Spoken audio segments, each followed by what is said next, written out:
জাহান্নাম যাওয়ার জন্য কোনো মেহনতের দরকার নাই, কোনো আমলের দরকার নাই। একটি কাজ করবেন জাহান্নাম যাওয়ার জন্য, কি? নো চিন্তা ডো ফুর্তি। আপনি দুনিয়াতে ফুর্তি করুন, মন যা চাইছে তাই করেন।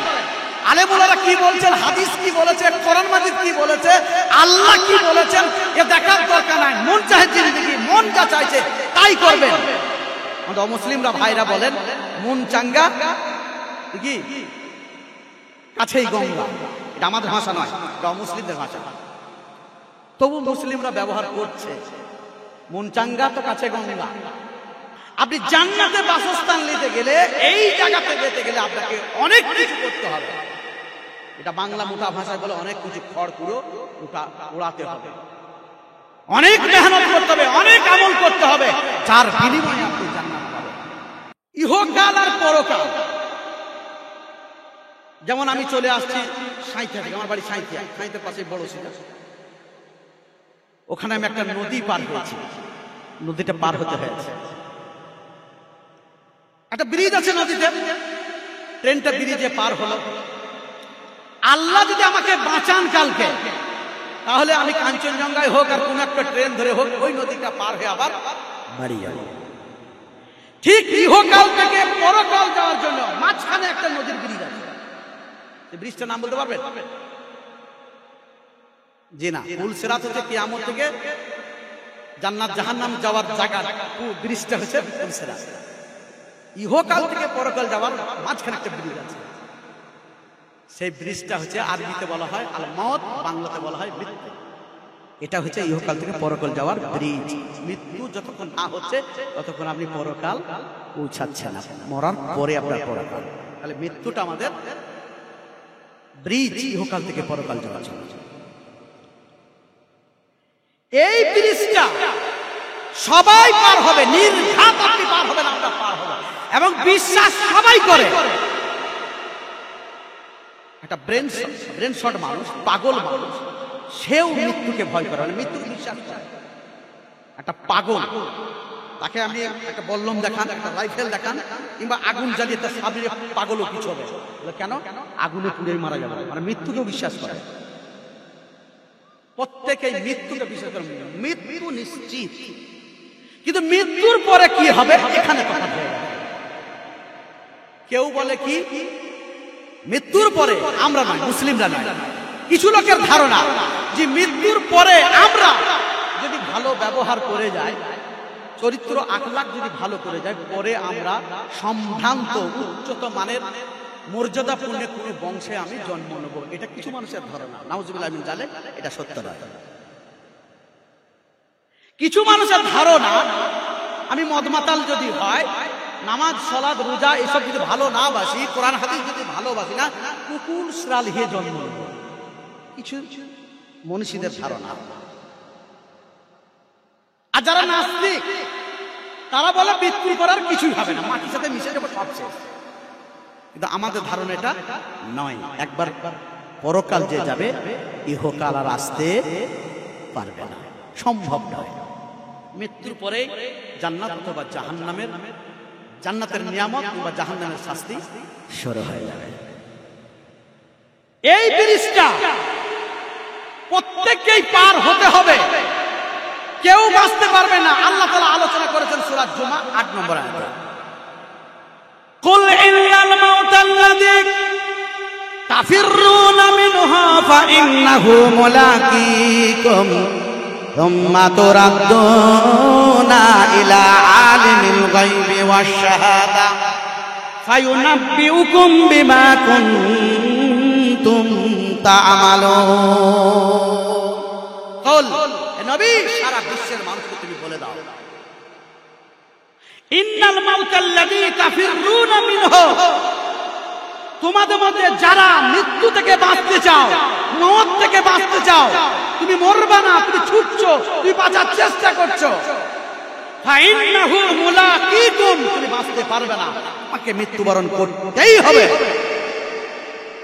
সুম্মা তুরাদ্দুনা ইলা আলিমিল গায়বি ওয়াশ শাহাদা, মৃত্যুর পরে তোমাকে এমন সত্তার কাছে নিয়ে যাওয়া হবে, এমন শক্তিমানের কাছে নিয়ে যাওয়া হবে, যে শক্তিমান, যে সত্তা, দৃশ্য অদৃশ্য, গায়েব, অতীতকাল, বর্তমানকাল, ভবিষ্যৎকাল, সবটাই বর্তমানকাল। আমরা আগেকার ইতিহাস, বর্তমান, আনন্দবাজার পত্রিকা, অনেক পত্রিকা পড়েছি, কিছু খবর মনে আছে, কিছু মনে নেই। বর্তমানে যে খবরগুলো আমরা শুনছি ম্যাক্সিমাম মনে আছে, ভবিষ্যতে কি হবে এই খবর আমরা নিশ্চিত ভাবে বলতে পারি না। যেমন আবহাওয়া দপ্তর বলেছিল পশ্চিম বাংলাতে 16, 17, 18 ডিসেম্বরে নিম্নচাপ হবে, বৃষ্টির আবহাওয়া হয়েছে, হয়নি, মিথ্যা প্রমাণ হয়ে গেল।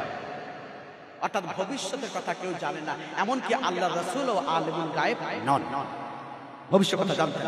তবে কিছু ভবিষ্যৎবাণী করেছেন আল্লাহ রাসূল, সেটা নিজে থেকে নয়, আল্লাহ ওনাকে জানিয়েছিলেন, সেইটা বলেছিলেন। সূরা নাজম, ওমা ইয়ানতিকু আনিল হাওয়া ইন হুয়া ইল্লা ওয়াহয়ুন ইউহা। আল্লাহ রাসূল ওহীর মাধ্যমে যে ভবিষ্যৎবাণীগুলো বলেছেন, আল্লাহ রাসূলকে জানানো হয়েছে, আল্লাহ জানিয়েছেন জিবরিল মারফত, তারপরে উনি ভবিষ্যতের খবর বলেছেন। আল্লাহ রাসূল ভবিষ্যৎবাণী জানতেন। আল্লাহ রাসূল যদি ভবিষ্যৎবাণী জানতেন, উহুদের ময়দানে আল্লাহ রাসূলের দাঁত ভেঙেছিল, তাহলে আল্লাহ রাসূল উহুদের ময়দানে যেতেন। উহুদের ময়দানে একজন নয়, দুইজন নয়, 70 জন সাহাবী শহীদ হয়েছিলেন। যদি আল্লাহ রাসূল জানতেন, উহুদের ময়দানে রাসূল সাহাবীদের নিয়ে যেতেন না। অর্থাৎ আল্লাহ রাসূল আলিমুল গায়েব জানতেন। কিন্তু আল্লাহ তাআলা অতীত, বর্তমান, ভবিষ্যৎ সবটাই উনি জানেন। তাই ফায়ুনাব্বিউকুম বিমা কুনতুম তা'মালুন। হযরত আদম থেকে কিয়ামত পর্যন্ত সারা পৃথিবীতে যতগুলো কর্ম করবে, অনুসরিষা বরাবর যে কাজ করবে, সেই কাজটাও আল্লাহ রেকর্ড করে রেখে দিয়েছেন, কিয়ামতের মাঠে আপনাকে শোনাবে এবং দেখাবে। কেউ বাঁচতে পারবে না মৃত্যু থেকে। মরণ থেকে পালাও তুমি, মরণ তোমার লাইবে ঘিরি, যদিও সুদূর আকাশ পানে লোকাও সে তাই লাগে ছেড়ে।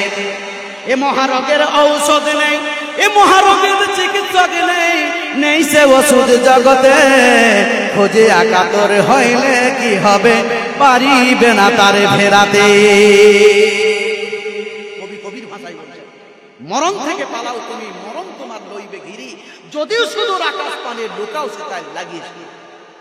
মৃত্যু থেকে বাঁচার জন্য তোমরা এমন মই তৈরি করবে যে মইটা আকাশ পর্যন্ত দীর্ঘায়িত হবে। আমি আকাশে লুকাবো, আমি সেখানে লুকিয়ে যাব, হয়তো মালাকুল মওত আমাকে খুঁজে পাবে না। আপনি মই লাগিয়ে যদি যান, আপনি বাঁচতে পারবেন না। ভূতের ভয়ে চাবলাম গাছে, ভূত বলে আমি পেলাম কাছে। যেখানেই বাঘের ভয়, সেখানেই সন্ধ্যা হয়। আপনি মই লাগিয়ে আকাশে যাবেন, আল্লাহ বলছেন আমি তো আকাশের উপর আরশে আছি, তুমি আমার কাছে আরো এসেছো, তোমার রূহ কবজ করার জন্য আমার জন্য আরো সহজ হয়ে গেল। মালাকুল মওত কাছেই পেল, তুমি বাঁচতে পারবে না।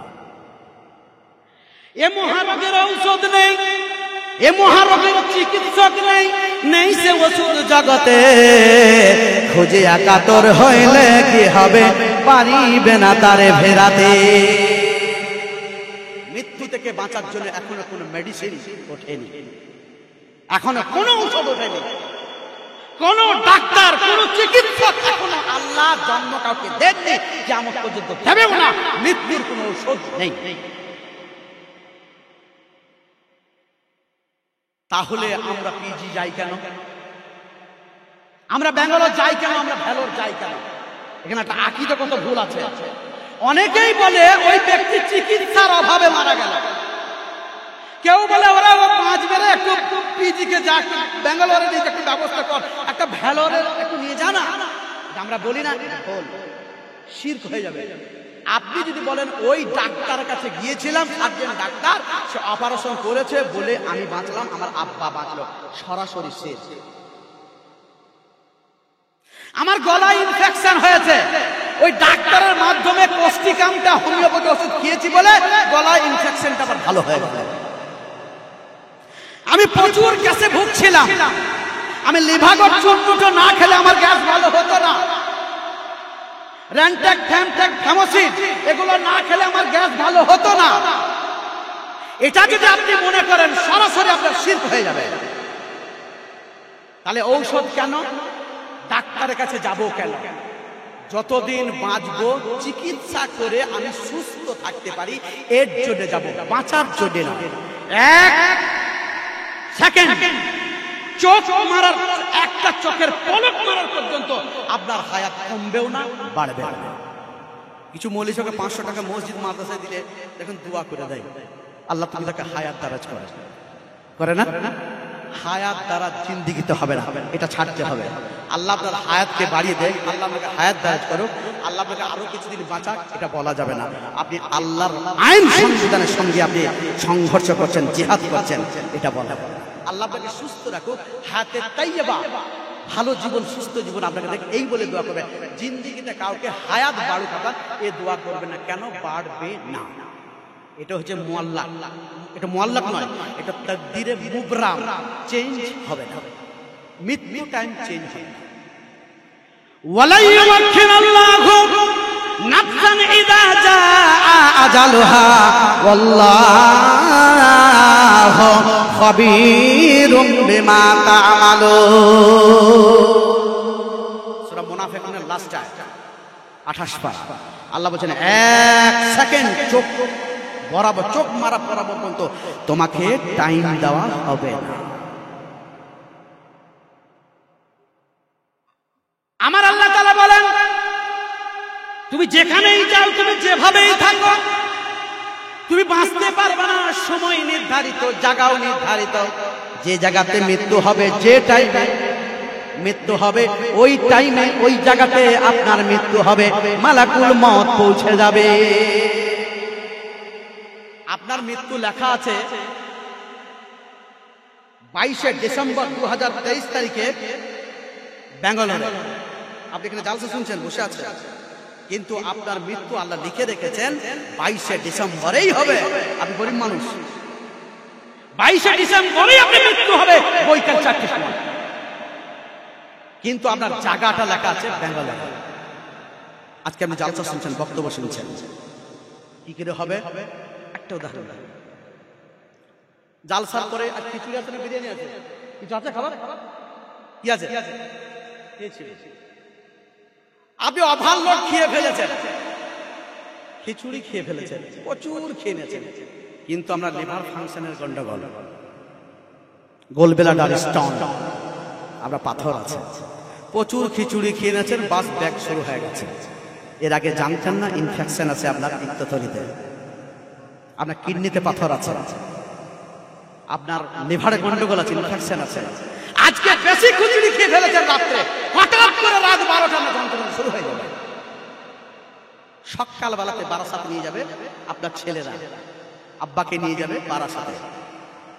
চিকিৎসকরা চিকিৎসা করবেন না, বাড়াবাড়ি হয়ে গেছে, পিজি ট্রান্সফার করে দেবে। পিজিতে রিপোর্ট করা হলো, কি রিপোর্ট করা হলো? পিত্তথলিতে পাথর হয়েছিল অনেক দিন, তুমি বুঝতে পারোনি, সেখানে ইনফেকশন হয়ে গেছে, ক্যান্সার হওয়ার সম্ভাবনা আছে। পিজি ডাক্তার স্টাফরা পরামর্শ করে বলছে আমাদের দ্বারা এটা সম্ভব নয়, তুমি ব্যাঙ্গালোরে চলে যাও। আপনি গরিব মানুষ, প্রথমেই বলে দিয়েছি হচ্ছে না, কি করে যাবেন? আপনি কাঁদা কাটা করছেন, আপনার বৌমা কান্না করছে, আপনার স্ত্রী কান্না করছে, আপনার ছেলে মেয়েরা কান্না করছে, কেউ টাকা আমাদেরকে দেবে না, কেউ ধারও দেবে না, একটু ব্যাঙ্গালোরে যে চিকিৎসাটা কথা করতে ব্যাঙ্গালোর। গ্রামের বহু দয়ালু মানুষ আছে, কৃপাকারী আছে, মাস্টার সাহেব আছেন, ধনাঢ্য ব্যক্তিরা আছেন, মাছের ব্যবসা করেন, প্রচুর টাকা আছে, তুই নিজ আমার কাছে 50,000 টাকা, তুই পারলে দিস না, এরকম পৃথিবীর বুকে অনেক মানুষ আছে। চাঁদা আপনাকে দিয়ে দেবে, ফ্ল্যাট ভাড়াও হয়ে যাবে। 21 তারিখে আপনি ব্যাঙ্গালোর চলে গেলেন, 22 তারিখে সকাল থেকে সব রিপোর্ট হয়ে গেল ব্যাঙ্গালোরে। 4টের সময় আপনার মৃত্যু লেখা আছে। অপারেশন থিয়েটারের টাইম হয়েছে আপনার 4:45, 4:45 সময় অপারেশনের রুমে ঢুকিয়েছে ডাক্তার মশাই, সার্জন সাহেব খুর নিয়ে ছুরি চালিয়েছে, কিন্তু ভিতরে ক্যান্সার ছিল। যখন আপনার 3:55 বাজছে, যখন ওটা কাটা হয়েছে, জ্বালা শুরু হয়ে গেছে, 5 মিনিট পরে আপনার মৃত্যু হয়ে যাবে। কেননা ওই ব্যাঙ্গালোরেই বৈকাল 4টায় বা 22 ডিসেম্বর আপনার মৃত্যু লেখা আছে। এই কথাটা বলেছেন সূরা নেসা 78 নম্বরে আল্লাহ বলেছেন, আইনামা তাকুনু ইউদরিকুমুল মাউতু ওয়ালাউ কুনতুম ফি বুরুজিম মুশাইয়াদা। আইনামা তাকুনু, তুমি যেখানেই থাকো না কেন, যত মজবুত অট্টালিকা তুমি বাড়ি থাকো না কেন, এয়ার কন্ডিশন বাড়িতে থাকো কেন, মার্বেল সঙ্গে মারমারের বাড়িতে থাকো না কেন, তোমার যখন সময় হয়ে যাবে, তোমার জায়গা যখন নির্ধারিত হয়ে যাবে, ইউদরিকুমুল মাউত, আজ মালাকুল মাউত তোমায় ছাড়বে না। মালাকুল মাউত ছাড়বে না। মৃত্যুবরণ হয়ে গেল, শেষ।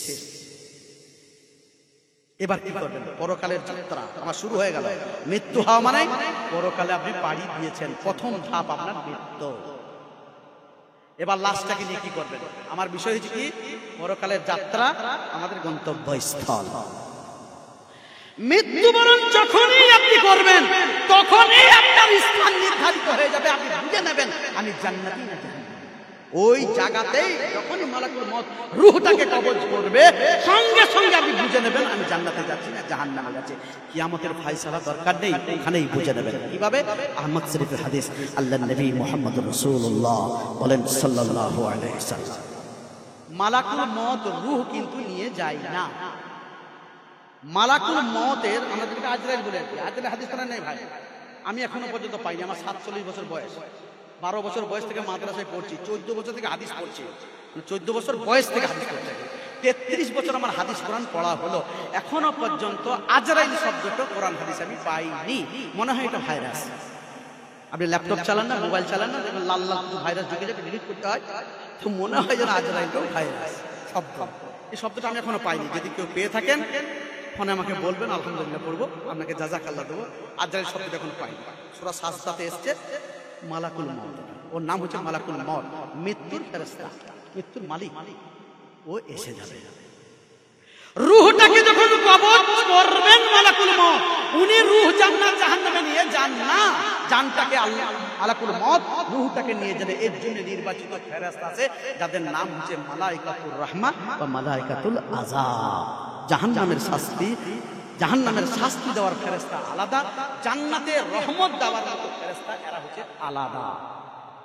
যখন আপনার রূহটাকে কবজ করা হবে, মালাকুল মউত যখন কবজ করবেন, উনি ওই রূহটাকে দিয়ে, যে ফেরেশতা মালাইকাতুর রাহমা বলা হয়, রহমতের ফেরেশতা, তাদের হাতে সাদা রুমাল থাকবে, সাদা রুমাল থাকবে মিসকে আম্বার, মৃগ নাভি, যেটা পৃথিবীর বুকে 1000 হরিণ জবাই করার, হরিণ হত্যা করার পরে 2-1টা হরিণে মৃগনাভি বের হয়, এটাকে বলা হয় কস্তুরী, এটাকে বলা হয় মৃগনাভি।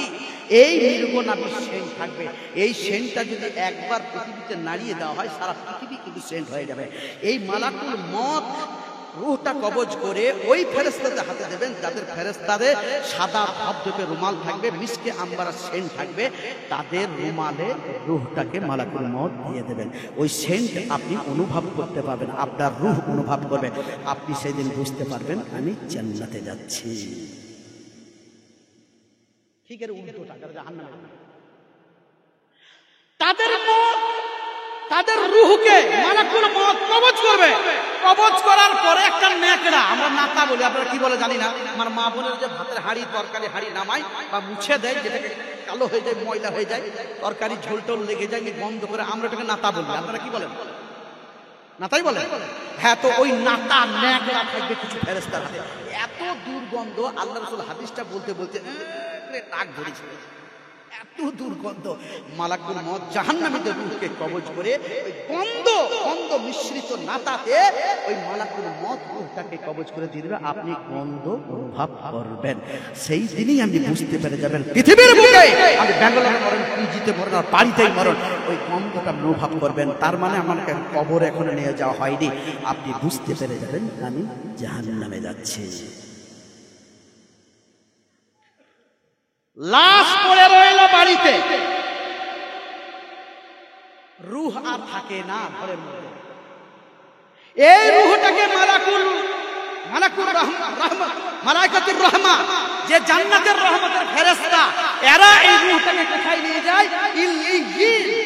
কোরআনে পড়েন না, ওমা আদরাকা মা ইল্লিয়িন। ইল্লিনটা কি জায়গা? ওই ইল্লিনটা হচ্ছে জান্নাতের রূহ রাখার একটা তাক, একটা স্থান। এই যে আমরা ফুলটাকে রেখে দিই না, সাজিয়ে রেখে দিই, অনেক কাপ গ্লাস আমরা সাজিয়ে রেখে দিই না, তো ওই রকম জান্নাতের একটা তাক আছে, জান্নাতীদের রূহটাকে রেখে দেওয়া হয়, ওর নাম হচ্ছে ইল্লিয়িন। আচ্ছা, পায়খানাতে দেখবেন একটা তাক করা হয় না, ওই নোংরা হাত পরিষ্কার করা হয় যখন সাবান রাখা হয়, জানেন তো, সাবান রাখা হয়। তো ঠিক যারা জাহান্নামে যাবে ওই তাকটার নাম হচ্ছে কি? সিজ্জিন। জাহান্নামের তাকের নাম হচ্ছে সিজ্জিন। ওই দুর্গন্ধ ওইখানে কি করা হবে? জাহান্নামে যারা যাবে তাদের রূহটাকে ওখানে রেখে দেওয়া হবে। তাহলে রূহ চলে গেল জাহান্নামীদের সিজ্জিনে, আর জান্নাতি কোথায় গেল? কথা বলেন, ইল্লিয়িন। আর শরীরটা কোথায় রইল? বাড়িতে। এবার কি করবেন বলুন? লাশটাকে দিয়ে কি করবেন আপনারা? আল্লাহ রাসূল যা বলেছেন তাই করব, ঠিক না? আল্লাহ রাসূল কি বলছেন শোনেন। বুখারী শরীফের হাদিস, আমার নবী বলেন, আসরিউ বিল জানাজাতি ফাইন তাকুন সালিহাতান ফাখাইরুন তুকাদ্দিমুনাহা ইলাই ওয়া ইন সাওয়া যালিকা ফাশাররুন তাজাউনাহু আন রিকাবিকুম। মারাত্মক হাদিস। আসরিউ বিল জানাজাতি, যে লাশটা আপনার বাড়িতে রইল, পচে যাবে, সরে যাবে, নষ্ট হয়ে যাবে, গন্ধ হয়ে যাবে, ও 15 ঘন্টা থাকবে না, গন্ধ হয়ে যাবে, ওই লাশটাকে তুমি যত তাড়াতাড়ি সম্ভব ওটাকে কবরে তোমরা দিয়ে এসো। কেন? ও যতক্ষণ পর্যন্ত কবরে না পৌঁছাচ্ছে জান্নাতের নিয়ামত উনি পাচ্ছেন না। একটা কবর খনন করতে কতক্ষণ লাগে আপনাদের? আমাদের ওইদিকে 2 থেকে 2.5 ঘন্টা, বড় জোর 3 ঘন্টা লাগে। আপনাদের কতক্ষণ লাগে? ওইরকম লাগবে। আমি 4 ঘন্টা ধরলাম। দেখবেন একটা লাশ মারা গেছে কটার সময়? রাত 3টের সময়। ওর জানাজা কখন হয়? জোহর পরে হয়, না হয় আসরের পরে হয়। আমাদের ওইদিকে কথা বলছি, আমাদের ওইদিকে কেন করা হয় জোহর আর আসর জানেন? বাড়িতে ডাইনে বলদটা, আমাদেরকে চাষ করে বলদে, ডাইনে বলদটা জবাই করে, আনা পাইকারদের নিয়ে জবাই করে, আনা যে পুকুরে বড় বড় মির মাছ আছে, গ্লাস কাপ আছে, পাটা মাছ আছে, প্যাঙ্গাস মাছ আছে, সেইটাকে ধরে নিয়ে ভেজে ঝোল করে খাওয়ায় যারা জানাজা পড়তে আছে। আপনাদের করে দিকে করে না? আলহামদুলিল্লাহ, আমরা ভেজে গেছি। এই ভোজ করানোর জন্য ওই জোহর আসর করে জানাজা। আর না হয় তার মেয়েরা অভিযোগ করে, জি আমার আব্বা মারা গেছে, আমার মা মারা গেছে, দেখবো না, ওই জোহর পরে জানাজা পড়বে, ওই 3 ঘন্টা পরে দেওয়া হবে না। ভুল। এর জবাব জুমা মসজিদের ইমাম সাহেবকে, গ্রামের মতব্বর যারা, গ্রামের মোড়ল যারা, গ্রামের মেম্বার যারা, কিয়ামতের মাঠে আপনাকে হিসাব দিতে হবে। 3 ঘন্টার মধ্যে কবর খনন হয়ে গেছিল, কিন্তু তিনি 10 ঘন্টা 12 ঘন্টা পরে রাত 3টের সময় মারা গেল। জোহর হলো 12:30টায়, 1টার সময় জানাজা হচ্ছে। এই যে 1টার সময় জানাজা হচ্ছে, তাহলে 1টা মানে হচ্ছে 10 ঘন্টা হলো। 10 ঘন্টা সময়টা আপনি দিলেন কেন? কান্না করার জন্য? বুখারী শরীফের হাদিস, আমার নবী বলেন, ইন্নাল মাইয়াতা লা ইউআযযাবা বিবুকায়ে আহলিহি। লাশটা যতক্ষণ বাড়িতে থাকবে, পিটি কান্না করবে, ছেলে কান্না করবে, স্ত্রী কান্না করবে, বোন কান্না করবে, চুল ছিঁড়বে, বুকে চাপড়াবে, কাপড় ছিঁড়বে, হাউমাউ করে কাঁদবে, কথা বলবে বানিয়ে বানিয়ে। বাবার যত সিফত ছিল, বাবার যত গুণ ছিল বর্ণনা করবে আর কান্না করবে। আমার নবী বুখারী শরীফের হাদিসে বলেন, ইন্নাল মাইয়াতা লা ইউআযযাবু। আপনার বাপ যে মারা গেছে, তোমার মেয়ে, তোমার স্ত্রী যে কান্না করছে, এই কান্নার বিনিময়ে তোমার আব্বাকে পিটানো হবে। মা বোনেরা সাবধান, আব্বা মা যখন মারা যাবেন, স্বামী যখন মারা যাবেন, আপনি কথা বলে বানিয়ে বানিয়ে যদি কান্না করেন, আপনার আব্বা, আপনার মৃত্যু স্বামীকে পিটানো হবে। এদিকে মেয়েরা কাঁদে কথা বলে, চুল ছিঁড়ে, মুখ চাপড়ায়, হ্যাঁ কাছাড় খায়, আর ওইদিকে আপনার আব্বাকে পিটানো হবে, আপনার স্বামী মারা গেছে পিটানো হবে। এটা আল্লাহর রাসূল বলেছেন। আল্লাহ নবী মুহাম্মদ সাল্লাল্লাহু আলাইহি সাল্লামের ছেলে মারা যায়, ইব্রাহিম, 7 বছর বয়সে। আল্লাহ রাসূলের চোখে ঝরঝর করে পানি পড়ছে। সাহাবীরা জিজ্ঞেস করলেন, ইয়া রাসূলুল্লাহ, আপনিও কাঁদছেন? মানে সাহাবীদের ধারণা ছিল যে হাউমাউ করে কান্দা নিষেধ এবং এটাও নিষেধ। আল্লাহ রাসূল বলেছেন, না, হাজার রহমতুন। স্বামী মারা গেছে, ছেলে মারা গেছে, বাপ মারা গেছে, আপনি খুব ব্যথায় ব্যথিত, চোখের মালিক আপনি নন, চোখে ঝরঝর ঝরঝর করে পানি পড়বে, তার জন্য আপনি দোয়া করবেন, এটা অনুমতি আছে, এটা জায়েজ আছে। কিন্তু আপনি কাছাড় খেলে আর চেঁচিয়ে কান্না করলে আর গুণ বর্ণনা করলে কিন্তু আপনার আব্বাকে, আপনার স্বামীকে যে লাশটা পড়ে আছে তাকে পিটানো হবে, এটা আল্লাহর রাসূল বলেছেন। তো আমার রাসূল বললেন আসরাউ বিল জানাজাতে ফাইনতাকু সালিহাতান ওয়া খায়রুন তুকাদ্দিমুনহা ইলাই। তোমার আব্বা, তোমার স্বামী যে মারা গেছে, লাশটা বাড়িতে আছে, সে যদি ভালো মানুষ হয়, সৎ মানুষ হয়, যতগুলো বাড়িতে থাকবে জান্নাতের নিয়ামত থেকে বঞ্চিত, ও কবরে গেলেই জান্নাতের দরজা খুলে দেওয়া হবে, জান্নাতের নিয়ামত সব পেতে থাকবে। তার মানে 3 ঘন্টা পরে যদি আমরা জানাজা পড়ে দিই, 3 ঘন্টা পরেই ওই জান্নাতের নিয়ামত পাবে।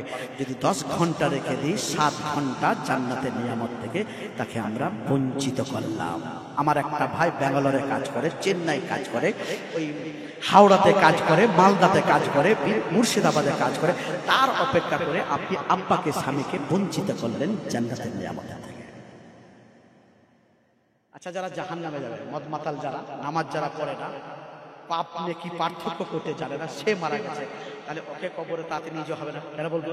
জাহান্নামের শাস্তি আযাব শুরু হয়ে যাবে, তাহলে ওকে রেখেই দেয়, তাই নাকি? না না, আল্লাহ রাসূল জাহান্নামীদের কথাও বললেন। তারপরে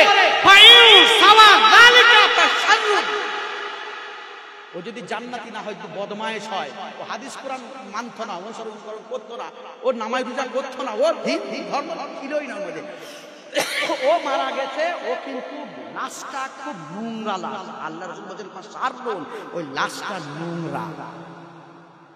জান্নাতীদেরকে বলেন তুকাদ্দিমুনহা ইলাই, তাড়াতাড়ি জান্নাত নিয়ে করে জান্নাতে কবরে পৌঁছে দাও, নিয়ামত পাবে। আর এর জন্য কি বলছে, যখন তাজাউনাহু আন রিকাবিকুম, আপনার আব্বা হোক আর মা হোক আর ছেলে হোক যে মারা গেছে, যদি জাহান্নামী হয়, ওটা হচ্ছে তোমার ঘাড়ের বোঝা। রিকাবিকুম মানে তোমার ঘাড়। তাজাউনাহু, তুমি ঘাড়ের বোঝাটাকে নামিয়ে এসো, কবরে পুঁতে এসো। কেন? দুনিয়াতে গন্ধ হয়ে যাবে, দূষণ হয়ে যাবে, গন্ধ করবে, ওকে ওই লাশটাকে লুকানোর জন্য তাড়াতাড়ি কবরে পৌঁছে দাও। ওটা ঘাড়ের বোঝা। একটা জাহান্নামের লাশ মুসলিমদের বাড়িতে থাকবে কেন? যত তাড়াতাড়ি 2.5-3 ঘন্টার মধ্যে একটা জাহান্নামী লাশকে কবরে তোমার ঘাড়ের বোঝাটাকে রেখে এসে। এই ভাষা আমার নাই, এটা রাসূলের ভাষা, আমি শুধু অনুবাদক। রাসূল ভাষাটা বলেছেন।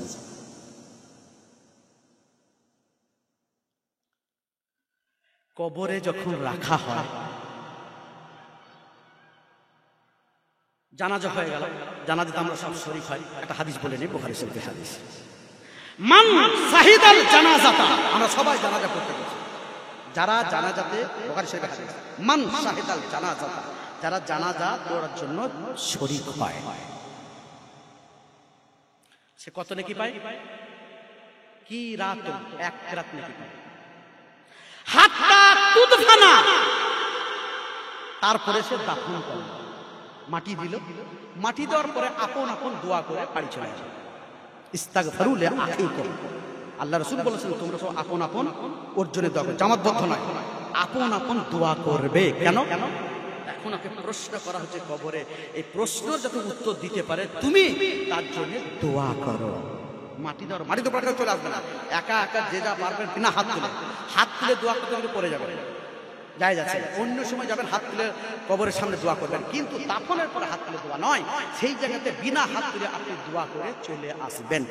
লাশটা রাখার সময়, জানাজা পড়ার সময় 1 রাত নেকি হলো, হাত্তা তুদফানা, মাটি দেওয়া শেষ হয়ে গেল, কি রাতানে, আপনি 2 রাত নেকি পেলেন।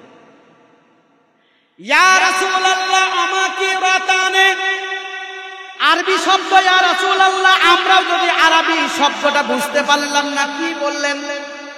আল্লাহর নবী বলেন মিসলু জাবালাইনিল আযীমাইনে, 2টি পাহাড় যত বড়, যত পাথর রয়েছে, যত বড় দীর্ঘায়িত রয়েছে, এত বড় বড় তুমি 2 রাত নেকি পাবে। মিসলু জাবালু উহুদিন, আল্লাহর রাসূল বলেন উহুদের পাহাড় যত বড়, তত বড় তুমি জানাজায় শরীক হবার জন্য পাবে, এবং মাটি দেওয়ার জন্য, দাফন করার জন্য 2য় পাহাড়ের নেকি পাবে। বলেন সুবহানাল্লাহ। তাহলে জানাজা পড়লে 1 পাহাড় নেকি, আর দাফন করলে 2 পাহাড় নেকি, 1 করে 2 পাহাড় আপনি নেকি পেয়ে গেলেন। লাশটাকে যখন কবরে রাখা হয়, একজনা মাথায় ধরে, একজনা পায়ে ধরে। নামার সময় কি বলে জানেন? বিসমিল্লাহি ওয়া আলা মিল্লাতে রাসূলিল্লাহ, রাওয়াহু আবু দাউদ। আল্লাহ রসুল দোয়াটা শিখিয়েছেন, এটা বলবেন বিসমিল্লাহি আলা মিল্লাতে রাসূলিল্লাহ। মানেটা জানেন? মানেটা করবো, একটু সামাল দিতে হবে, একবারে চুলকানি রসুল।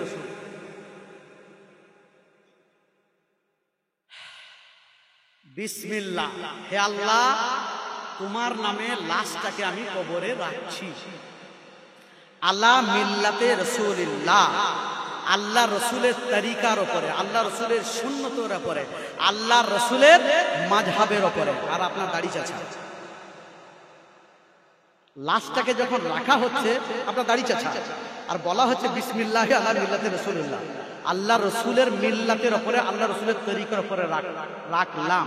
আল্লাহ রসুল বলছেন উফুল লিহিয়া, যতদূর যাবে দাড়ি তুমি লম্বা করো, ওয়া কাশু শারের, মুছটাকে ছোট করো। আর আপনি জীবনে মুছও রাখলেন না, দাড়িও রাখলেন না, মানে আপনি কাপুরুষ। আচ্ছা, মুছ দাড়ি কাদের হয় না? মেয়েদের হয় না, তাহলে আপনি মুছ দাড়ি চাচ্ছিলেন মানে আপনি সাদৃশ্য অবলম্বন করছেন। লানা রাসূলুল্লাহ সাল্লাল্লাহু আলাইহি ওয়াসাল্লাম মুখান্নিসিন, যারা কাপুরুষ মহিলা সাজে তাদের উপরে আল্লাহ রাসূল অভিশাপ করেছেন, কোশ্চিন কালে জান্নাতে যাবে না কাপুরুষেরা। আপনি মুছ দাড়ি চাচ্ছেন মানে আপনি কাপুরুষ। আপনাকে মুছ এবং দাড়ি আল্লাহ দিয়েছেন পুরুষত্ব পরিচয় দেওয়ার জন্য। এই মুছ আর দাড়ি আপনি শিখছেন মানে আল্লাহ কত আপনি তুলে দিলেন। উফুল লাহিয়া বাকা শারেক, আল্লাহ রাসূল বলেছেন দাড়ি লম্বা করো আর মুছ ছোট করো। মুছ ছোট নয়, সুন্নতে নাকি মুছ যদি চেঁচে ধর্মে নাকি পাবেন না, মুছ খাটো করতে হবে, বগলে চুল উপড়াতে হবে, আর দাড়িটা ছেড়ে দিতে হবে, এটাই সুন্নাত। আর লাশটাকে রাখা হচ্ছে বিসমিল্লাহি ওয়া আলা মিল্লাতি রাসূলিল্লাহ, আল্লাহর সুন্নতের উপরে, আল্লাহ রাসূলের আদর্শের উপরে, আল্লাহ রাসূলের তরিকাতে লাশটাকে কবরে রাখা। যার জীবনে কতগুলো যে ব্লেড আর ফুড ব্যবহার করেন বাড়িতে, তার হিসাব নেই, আর মরণের সময় আল্লাহ লাশটাকে বিক্রি করবে, চিন্তার বিষয়। আজই আপনাকে সিদ্ধান্তের মজলিস থেকে উঠতে হবে, দাড়ি আজ থেকেই ছাড়বেন। আর না হয় আপনি আপনার আব্বাকে, আপনার চাচাকে আপনি মিথ্যুক বানালেন, মৃত্যুর পরেও। অনেকজন বলে না যে জীবিত অবস্থায় আব্বাকে তো জ্বলিয়েছে, মৃত্যুর পরেও জ্বালাচ্ছে, এই কথা বলে না, এটাই হাদিস। আপনি সারা জীবন আব্বাকে মিথ্যুক প্রমাণ করেছেন, আব্বার কথা মানেননি।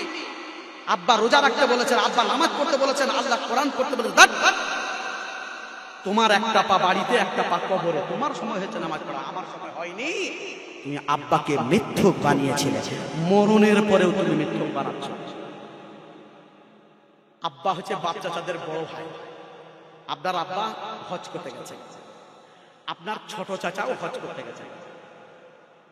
2022 সালে 23 সালে যে হজটা খরচ হয়েছে, আমাদের বীরভূম থেকে যারা গেছেন তাদের খরচ হয়েছে 4.5 লাখ টাকা। তাহলে আপনার ছোট চাচা হজ করতে গিয়েছিলেন গত বছরে, আপনার আব্বা বড় ভাই হজ করতে গিয়েছিলেন, ওখানেও খরচ হয়েছে 4.5 লাখ। তাহলে আপনার আব্বার আর চাচার মোট খরচ কত হলো? 9 লাখ টাকা হজ করে বাড়ি এসেছেন। একটা হাদিস শোনাই, আল হজ্জুল মাবরুর লাইসা লাহু জাযা ইল্লাল জান্নাহ, যাদের হজ কবুল হবে গ্যারান্টি তারা জান্নাতে যাবে। বললাম বুখারী হাদিস, যাদের হজ কবুল হবে তারা মৃত্যুর পরে জান্নাত যাবে। রাজাআ কায়াউমিন ওয়ালাদাতহু উম্মুহু, যার হজ কবুল হয়ে যায়, মক্কা মদিনা থেকে যখন বাড়ি ফিরে আসেন, যেমন একটা মা বাচ্চা জন্ম দেয়, এই মাত্র জন্ম নিয়েছে, নিষ্পাপ মাসুম, একটা আমলনামা থেকে কোনো গুনাহ লেখা থাকে না। হজ যদি কারো কবুল হয়ে যায়, বাড়ি আসার সময় তার একটাও পাপ আমলনামা থাকে না, সমস্ত কিছু ফরম্যাট করে আল্লাহ ডিলিট করে দেন, একটাও গুনাহ লেখা থাকে না। হজ করার পরে এই বেঈমানি করে মুনাফিকি করে গুনাহ লেখা হবে, কিন্তু হজের আগে যত গুনাহ ছিল সব মাফ হয়ে যাবে। আপনার আব্বা হজ করে এসেছে, চাচাও হজ করে এসেছে, সাড়ে চার করে 9 লাখ টাকা খরচ করে। আর আপনি হাজী সাহেবের ছেলে লাট সাহেব, আপনি কিন্তু নামাজও পড়েন না, রোজাও রাখেন না, সুন্নতও রাখেননি, আপনি কি করেছেন? দাড়িও রাখেননি। তো আপনি করেছেন কি, ওই বারাসাতে মোটরসাইকেল বাইক দিয়ে যাচ্ছিলেন, হাই রোডে যাচ্ছিলেন, বাস 10 চাকা গাড়ির সাথে অ্যাক্সিডেন্ট হয়ে আপনি মারা গেলেন। অনেকে বলে গাড়ি চাপা গেলে শহীদ হয়, জি না, উলো মাথায় তেল। আপনি যদি নামাজি হন, আপনি যদি দিনদার হয়, আপনি পরেজগার হন, আপনি গাড়িতে পিষে মারা গেছেন, আপনি শহীদের দরজা পাবেন। আর যদি আপনি বেঈমান হন, আপনি বেনামাজি হন, আপনি মুসলিমই নন, আপনি শহীদ শহীদ হওয়া তো দূরের কথা, আপনি জান্নাতেই পাবেন। তাহলে আপনি মারা গেলেন অ্যাক্সিডেন্টে, আপনার লাশটাকে নিয়ে এলো, আপনার আব্বা হাজী সাহেব মাথাতে ধরেছে, আর আপনার চাচা 4.5 লাখ টাকা খরচ করে ও পাটা ভেঙেছে। আব্বা আর চাচা দুইজনের লাশটা ধরে কবরে নামাইছে, বিসমিল্লাহি আলা মিল্লাতে রাসূলিল্লাহ। আল্লাহ তোমার নামে আমার ছেলেকে আমার ভাই বলে। চাচা বলছে ভাই বল, বাপ বলছে ছেলে। বিসমিল্লাহে আল্লাহ আমার ভাই বলে আমার ছেলেকে কবরে রাখছি, আলা মিল্লাতে রাসূলিল্লাহ। আল্লাহ রসুলের তরিকার উপরে আল্লাহ রসুলের শুনো, আমি নামাজই পড়েনি আর আপনি আল্লাহ রসুলের তরিকায় এলেন কি করে? তার মানে 9 লাখ টাকা আপনার আব্বা আপনার চাচা খরচ করে এসেছে, নিষ্পাপ হয়ে এসেছে। আপনি মরণের পরেও বাপ চাচাকে কবরে গিয়েও আপনি মৃত্যু মারালেন। কিছু বুঝলেন? আর নসিহত করার দরকার আছে? এইটুকু যদি আমল করে না, বক্তব্য শেষ করে দেবে, জালসা সাকসেসফুল হয়ে যাবে। একটা ধারণা দিলাম আপনাদেরকে। আর জালসা করার দরকার নেই, নামাজ পড়তে বলার দরকার নেই, হজ করতে হবে এটা বলার দরকার নেই, আপনি হালাল খান এটা বলার দরকার নেই, এখানেই সব শেষ। কবরে যখন নিয়ে যাওয়া হয়, সঙ্গে 3টি সম্পদ যায়, 3টি সহযাত্রী যায়। কেউ যেন বলছিল মাগরিবের হাদিসটা কানে আসছিল, ইয়াতবাউল মাইয়াতা সালাসাতুন ফায়ারজাউ ইসনানে ওয়া ইয়াবকা মাহু ওয়াহিদ। বুখারী শরীফের হাদিস, আল্লাহ রাসূল বলেন ইয়াতবাউল মাইয়াতা সালাসাতুন, লাশটাকে যখন খাটে করে কবর পর্যন্ত নিয়ে যাওয়া হয়, ওই লাশের সঙ্গে 3 জন সহযাত্রী যায়, 3টি জিনিস যায়। ফায়ারজাউ ইসনানে, 2 জন ফেরত এসে যায়, ইয়াবকা মাহু ওয়াহিদ, সাথে একজন থেকে যায়। আল্লাহ রাসূল ব্যাখ্যা করছেন, ফায়ারজাউ আহলুহু ওয়া মালুহু, জানাজা হয়ে গেল, দাফন হয়ে গেল। আহলুহু মানে হচ্ছে যারা দরদি, হিতাকাঙ্ক্ষী, আত্মীয় স্বজন, তারা জানাজা করতে গিয়েছিল, দাফন করেছে। দাফন করার পরে ইয়ারজাউ আহলুহু, ওরা আর থাকে না, বাড়ি চলে, যে যার কাজে যে যার বাড়িতে গন্তব্যস্থলে চলে যায়। ওয়া মালুহু, কিছু সম্পদ যায়, সেই সম্পদটা ফেরত এসে যায়। কোনটা? খাট, চাদর, মাদুর, খুন্তি, আওড়া, কড়াই, মাটি খনন করার জন্য যেটা গিয়েছিল, খুন্তা, আওড়া যেগুলো গিয়েছিল, সেইগুলো কিন্তু ফেরত এসে যায়। ইয়াবকা মাহু ওয়াহিদ, ইয়ানি ইয়াবকা মাহু আমালুহু, আমলটা থেকে যায়। আমল 2 প্রকার, একটা নেগেটিভ, একটা পজিটিভ, একটা খারাপ, একটা ভালো, একটা নেকি, একটা গুনাহ। এই আমলটা থেকে যায় কবরে, ও কিন্তু বাড়ি আসে। একবার প্রমাণ হয়ে গেছে, মালাকুল মউত যখন রূহ কবজ করেছে, রূহটা যখন ইল্লিনে আর সিজ্জিনে যখন নিয়ে যাওয়া হয়েছে, তখন আপনি বুঝতে পেরে গেছেন গন্ধ রুমালে ন্যাকড়াতে গেছেন মানে জাহান্নামী, আর সাদা রুমালে সেন্ট মিশ্রিত রুমালে গেছেন মানে জানেন, একবার প্রমাণ হয়ে গেছেন আপনি জান্নাতি না জাহান্নামী। এবার কবরে দ্বিতীয়বার আবার আপনি প্রমাণিত হবেন জান্নাতি না জাহান্নামী।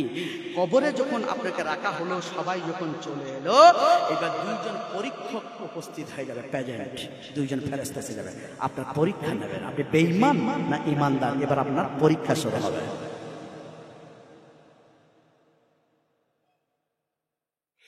5 নম্বর 40 নম্বর তুলতে না পারলে আপনি কিন্তু পাস করতে পারবেন না, জান্নাত যাবেন না। আর 4টে প্রশ্ন করা হবে, সাপোজ ধরলেন 10 নম্বর, 40 নম্বর তুললে আপনি জান্নাতে যাবেন। প্রশ্ন পর্ব শুরু, মৌখিক পরীক্ষা হবে, লিখিত না। কবরে যে পরীক্ষাটা হবে মৌখিক পরীক্ষা হবে। যখনই লাশ রেখে চলে এলাম, আবু দাউদ শরীফের হাদিস, ইয়াতিহি মালাকানি ফায়ুদনিসানিহি ফায়াকুলান লাহু মান রাব্বুকা। 2 জন ফেরেশতা আসবে, 2 জন ফেরেশতা এসে দুটো পক্ষ ধরে তুলে ফেলবে, বলে চল বস, ফায়ুজলাসানি বস, তোমার পরীক্ষা নেব, আর আরাম করতে দেব না। ফায়াকুলান লাহু, 2 ফেরেশতাতে একই প্রশ্ন করবে। কি প্রশ্ন? মান রাব্বুকা, তোমার প্রভু কে ছিল? উত্তর কি? রব্বি আল্লাহ, আমার প্রতিপালক, আমার রব হচ্ছে আল্লাহ। আপনি যতই মুখস্থ করেন, আপনি হাজী সাহেব হন, আপনি আলেম হন, আপনি পীর হন, আপনি দরবেশ হন, বুজুর্গ হন, তাহাজ্জুদ পূজার হন, আপনি হজকারী হন, যে যাই হবেন হন, আর আপনি আরবিতে আপনি পিএইচডি করুন, মদিনা ফারেক হন, মুখস্থ সব হয়ে আছে রব্বি আল্লাহ। প্রথম প্রশ্ন হচ্ছে রব্বি আল্লাহ। আপনার আমল যদি গন্ডগোল থাকে, আপনার ব্রেনে যতগুলো জ্ঞান আছে, শিক্ষা আছে, সব ডিলিট হয়ে যাবে, উত্তর দিতে পারবে না, রব্বি আল্লাহটাও ভুলে যাবে আমলে যদি গন্ডগোল। রব্বি আল্লাহ সেই বলতে পারবে, সেই উত্তর দিতে পারবে। কারা? আল্লাহ বলছেন সূরা বাকারা 21 এবং 22 নম্বর আয়াত, আল্লাহর যারা ইবাদত করেছে, আল্লাহকে যারা সৃষ্টিকর্তা হিসাবে মেনে নিয়েছেন এবং আল্লাহর ইবাদত করেছেন, তারাই উত্তর দিতে পারবে। আমার আল্লাহ বলেন সূরাতুল বাকারা 21 এবং 22 নম্বর আয়াত, ইয়া আইয়ুহান নাসু উবুদু রাব্বাকুমুল্লাযী খালাকাকুম ওয়াল্লাযীনা মিন ক্বাবলিকুম লাআল্লাকুম তাত্তাকুন।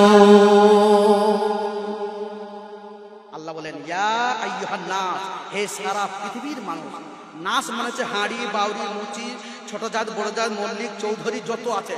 নাস মানে হচ্ছে সারা পৃথিবীর সমস্ত রকমারি একবারে যে যা আছে সারা পৃথিবীতে সকলকে আল্লাহ বললেন উবুদু রাব্বাকুমুল্লাযী খালাকাকুম, তোমরা ইবাদত করবে ওই আল্লাহ, তোমরা ইবাদত করবে ওই প্রতিপালকের যিনি আপনাদেরকে সৃষ্টি করেছেন। ওয়াল্লাযীনা মিন ক্বাবলিকুম, সেই আদম থেকে যতজন এসেছেন সবাইকে সৃষ্টি করেছেন কে? আল্লাহ। ইবাদত করলে কি লাভ হবে? লাআল্লাকুম তাত্তাকুন, তুমি মুত্তাকি হতে পারবে। আর কোরআন মাজিদে বিভিন্ন আয়াতে ঘোষণা করেছেন মুত্তাকিরাই।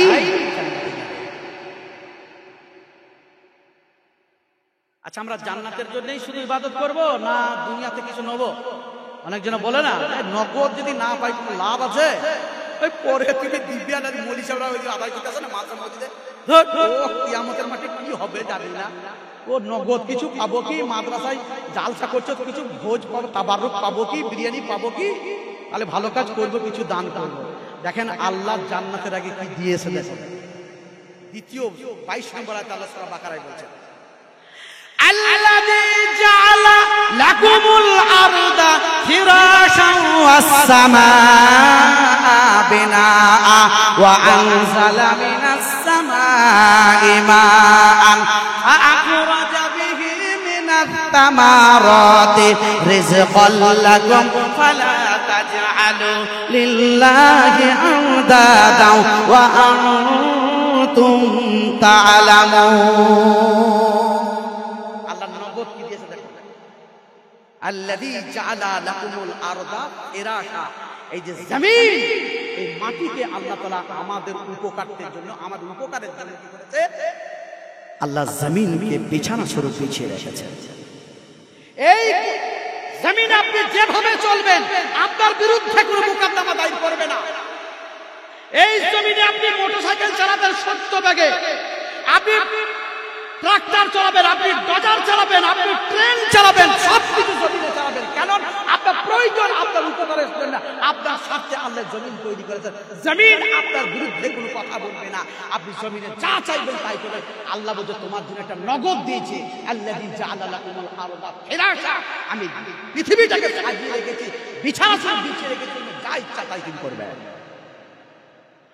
ওয়াস সামাআ বিনাআ, এই সামান্য একটা প্যান্ডেল তৈরি করতে জন্য 4টে খুঁটি লেগেছে। আল্লাহ বলছেন আমি তোমার উপরে এত বিশাল একটা আকাশ তোমার উপরে রেখেছি, কোনো খুঁটি প্রয়োজন হয় না। এটা আল্লাহ আমি করেছি তোমার উপকারার্থে।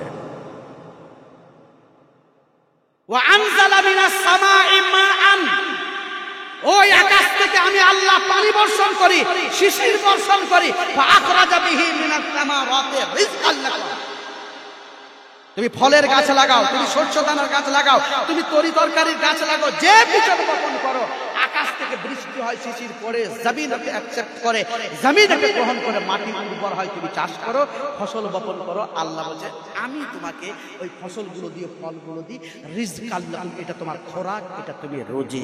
এটা তো তুমি জানো। ফালা তাজআলু লিল্লাহি আনদাদান ওয়া আনতুম তা'লামুন, আমার সঙ্গে কাউকে শরীক করবে না। তুমি তো জানো আমি ছাড়া কেউ দিতে পারি না। মাত্র একটা ধান, একটা ধানের টানা আপনি মাটিতে পুঁতেছেন, একটা শীষ বেরিয়েছে, ওই শীষটা আবার ঠ্যাংরা বেরিয়েছে, 7, 8, 10টা হয়েছে। ওটা আবার পুঁতেছেন, আবার গোছা হয়েছে, এটাকে চারাট বলছে। চারাট করেছেন, আবার বেরিয়েছে, আর সেখান থেকে আবার কয়েকটা ডাল বেরিয়েছে, সেই ডালে আবার কয়েকটা শীষ হয়েছে, ওই শীষে আবার 100টা করে দানা আছে। তাহলে কতগুলো হলো একটা ধানে? পৃথিবীর কোন বৈজ্ঞানিক পারবে? সম্ভব নয়। আলু আলু 100 গ্রাম একটা আলু, 4 জায়গাতে 4টে প্যাক আছে, চোখ আছে, আলুটাকে কেটে দিলেন, 4 ফাঁক হয়ে গেল, 4 জায়গাতে পুঁতে দিলেন। আলুটা কত? 100 গ্রাম। ও 4টে ঝাড় হবে, মিনিমাম 250 করে আলু হবে। তাহলে 100 গ্রাম আলুর পিছনে 4টে চোখ ছিল, 4 জায়গাতে পুঁতে দিয়েছেন, 250 করে 1 কিলো আলু হয়ে গেল। কেন? আল্লাহ বলছে তোমার স্বার্থে আমি এই মাটিকে বিছিয়ে রেখেছি, এটা আলু করতে পেরেছে। 100 গ্রামের একটা লোহার রড মাটিতে পুঁতে দেয়। আরে আলু তো মুখে করে একটু চাপ দিলে তো কেটে যাবে, তো লোহা কাটতে পারবেন? লোহার ব্লেড চাই, আগুন চাই, তবে রডটা আপনি কাটতে পারবেন। কিন্তু ওই 100 গ্রাম একটা রড পুঁতে রাখেন, 6 মাস 1 বছর পরে রডটা বার করুন, একটু হাতুড়িতে 12 মিনিট ওজন করে দেখবেন 50 গ্রাম হয়ে গেছে। তাহলে একটা লোহা শক্ত জিনিস যে 6 মাস 1 বছর পরে মাটি থেকে তুলে একটু বাড়ি মারলেন আর জংগুলো ছেড়ে গেল, 50 গ্রাম হয়ে গেল। আর একটা আলু 100 গ্রাম করলেন, 2 মাস পরে ওটা 1 কিলো হয়ে গেল। এটা কেন হলো? আল্লাহ আমাদের উপকারতে ফসল দিয়েছেন। আল্লাহ ওকে বলেছে তুই একটু বার, আর লোহাকে বলেছে জং লেগে তুই ক্ষয় করা, শক্তি আল্লাহ দেয়নি। এই জন্য আল্লাহ বলছেন ফালা তাজআলু লিল্লাহি আনদাদা ওয়া আনতুম তাআলামুন, খবরদার বলো না ওই 10-26 ডিওপি না দিলে আলু কাঠাতে 6 বস্তা হতো না। ওই বীজটা প্রয়োগ করেছিলাম বলে পোকা লাগেনি, এ কথা বলবে না। আমি মেহনত করেছি, আমি তদবির করেছি, আল্লাহ আলু দিয়েছেন তাই হয়েছে। আম হয়েছে তাই দিয়েছে। আম ধরেছে, কি সুন্দর আম, আমের বাগানওয়ালা খুব হাসছে। এমন ভাবে হেরিকেন ঝড় এলো, সব মাটিতে পড়ে শেষ। তা আল্লাহ না দিলে আপনি যতই বিষ প্রয়োগ করুন, আর যতই আপনি ভিটামিন দেন, আর আপনি যত জৈব সার দেন, আপনি যতই উন্নত মানের সার দেন, আল্লাহ যদি বলে আমি তোমাকে ফল খেতে দেবো না, তুমি খেয়াল খেতে পাবে না। অস্বীকার করার কিছু নেই। আল্লাহ বলছেন সূরা বাকারা 28 নম্বর আয়াত, কাইফা তাকফুরুনা বিল্লাহি ওয়া কুনতুম আমওয়াতান ফাআহইয়াকুম সুম্মা ইউমীতুকুম সুম্মা ইউহয়ীকুম সুম্মা ইলাইহি তুরজাউন। আল্লাহ বলেন তোমরা আমাকে কিভাবে অস্বীকার করো? ওয়া কুনতুম আমওয়াত, তুমি এর আগে মৃত্যু ছিলে। আদম তৈরি হওয়ার আগে কি ছিল? মাটি ছিল। আমি তৈরি হওয়ার আগে কি ছিলাম? মায়ের বুকে আমি রক্ত ছিলাম, আর বাবার পিঠে আমি রক্ত ছিলাম। ওখান থেকেই গরম হয়ে ফের তৈরি হয়ে নুতফা তৈরি হয়, হালাল তরিকায় স্বামী স্ত্রী হয়, তারপরে মিলামেশা হওয়ার পরে আমি জন্ম নিয়েছি। এর আগে আমি রক্ত ছিলাম, আমি মৃত্যু ছিলাম, আমি জীবিত ছিলাম না। আল্লাহ বলছেন কাইফা তাকফুরুনা বিল্লাহি ওয়া কুনতুম আমওয়াত, তুমি কিভাবে অস্বীকার করো? তুমি মৃত্যু ছিলে, তোমাকে আমি জীবিত করেছি। সুম্মা ইউমীতুকুম, আবার তোমাকে মারবো, জমিন কবরে হতে তোমাকে নিয়ে যাব। সুম্মা ইউহয়ীকুম সুম্মা ইলাইহি তুরজাউন, আবার তোমাকে কবর থেকে বাঁচাবো, চিরস্থায়ী স্থান জান্নাত অথবা জাহান্নাম, সেই জায়গাতে নিয়ে যাব। আপনার যতদিন হায়াত আছে ততদিন থাকবে, যতদিন হায়াত আছে ততদিন আপনি রুজি পাবেন। রুজির পিছনে কেউ ছুটবে না, রুজি আপনার পিছনে ছুটছে। একটা দানা যদি আপনার ভাগ্যে আছে, সেই দানাটা যতক্ষণ আপনি না খাবেন আপনি মৃত্যুবরণ করবেন না। আমার তকদিরে লেখা ছিল 28 ডিসেম্বর রামচন্দ্রপুরে মারুফের বাড়িতে আমার রুজি আছে, আল্লাহ লিখে রেখেছেন কোনোভাবে। অথচ আপনাদের থেকে কাউকে চিনি না, কিন্তু আল্লাহ ঠিক ফোনের মাধ্যমে, ইউটিউবের মাধ্যমে, ফেসবুকের মাধ্যমে আল্লাহকে পাঠিয়ে দিলেন। আলাউদ্দিন ভাই আমার ফোন করলেন, কোথা পেয়েছেন জানি না নাম্বার, যাই হোক আলহামদুলিল্লাহ আল্লাহ রুজি রেখেছেন, উনি আমার মাধ্যম, কিন্তু দেবেন আল্লাহ। আমার আল্লাহ বলেন সূরা হুদ 6 নম্বর আয়াত, ওয়া মা মিন দাব্বাতিন ফিল আরদি ইল্লা আলাল্লাহি রিজকুহা। সারা পৃথিবীতে যাদের জান আছে, যারা বিচরণশীল, মানুষ না, নিকৃষ্ট একটা জানোয়ার, একটা পশু, সে মৃত্যুবরণ করবে না। তার রুজি জীবিত অবস্থায় যতদিন বাঁচবে তার রুজির দায়িত্ব আমি আল্লাহ নিয়েছি, আমি ওকে রুজি দেবো। একটা বয়স্ক মানুষ দেখবেন 80-85 বয়স, শুধু খাই খাই খাই খাই, ব্রেনে কাজ করছে। এই মাত্র ছোট বৌমা লাইলন থেকে মাছ দিয়ে, গলদা চিংড়ি দিয়ে ভাত খালো, 1 ঘন্টা পরে মেজ বৌমা বলছে এই আজকে পালা আমার ছোট বৌমা, ও আমাকে খেতেই যায় না। দেখবেন বলে এটা মেজ বৌমা, ও আবার মুরগির মাংস দিয়ে ভাত বাড়ি ছিল, ও 2 ঘন্টা পরে দেখবেন 80 বছরকার বিদ্যুৎ হবে, কিছু মনে করবেন না ভাই বয়স্ক ব্যক্তিরা। তো কিছুক্ষণ পরে বড় মামাকে ডাক, তুমি আমাকে একবার দেখবেন, তুমি আমার বড় বৌমা কত আদরের গো, প্রথম তুমি আমার বাড়িতে এসেছিলে। ও মেজো বৌমা ছোট বৌমাকে দেখে না, আমি ভোকে মরে গেলাম। বৈকালবেলা দেখবেন আবার নাস্তা করে খাওয়াচ্ছে কাকে? আব্বাকে। শুধু খাই কেন জানেন? ও বাঁচবে 10 দিন, কিন্তু রুজি আছে ওর 18 দিন। 8 দিন বাড়তি 10 দিনে খাবে, রুজি ওর আছে, একটু বেশি খাবে। আবার একজন দেখবেন বয়স্ক মানুষ মৃত্যু সজ্জায়, ওর রস চলছে না, ফল চলছে না, খাবার চলছে না, একটানা আছে বেদানা রস খেয়ে পানি খেয়ে 2 মাস 3 মাস বেঁচে আছে। কেন বেঁচে আছে? ওর হায়াত আছে, রুজি শেষ হয়ে গেছে। 18 দিনে 1 মাস শুধু পানি খেয়ে বেঁচে আছে, মৃত্যুবরণ করেনি। অথচ খাবার জুটছে না, শুধু সামান্য একটা নাতা, একটা রুমাল গরম পানিতে দিয়ে বা বেদানা রস ভিজিয়ে ছুটে ছুটে ঢুকিয়ে দেওয়া হচ্ছে।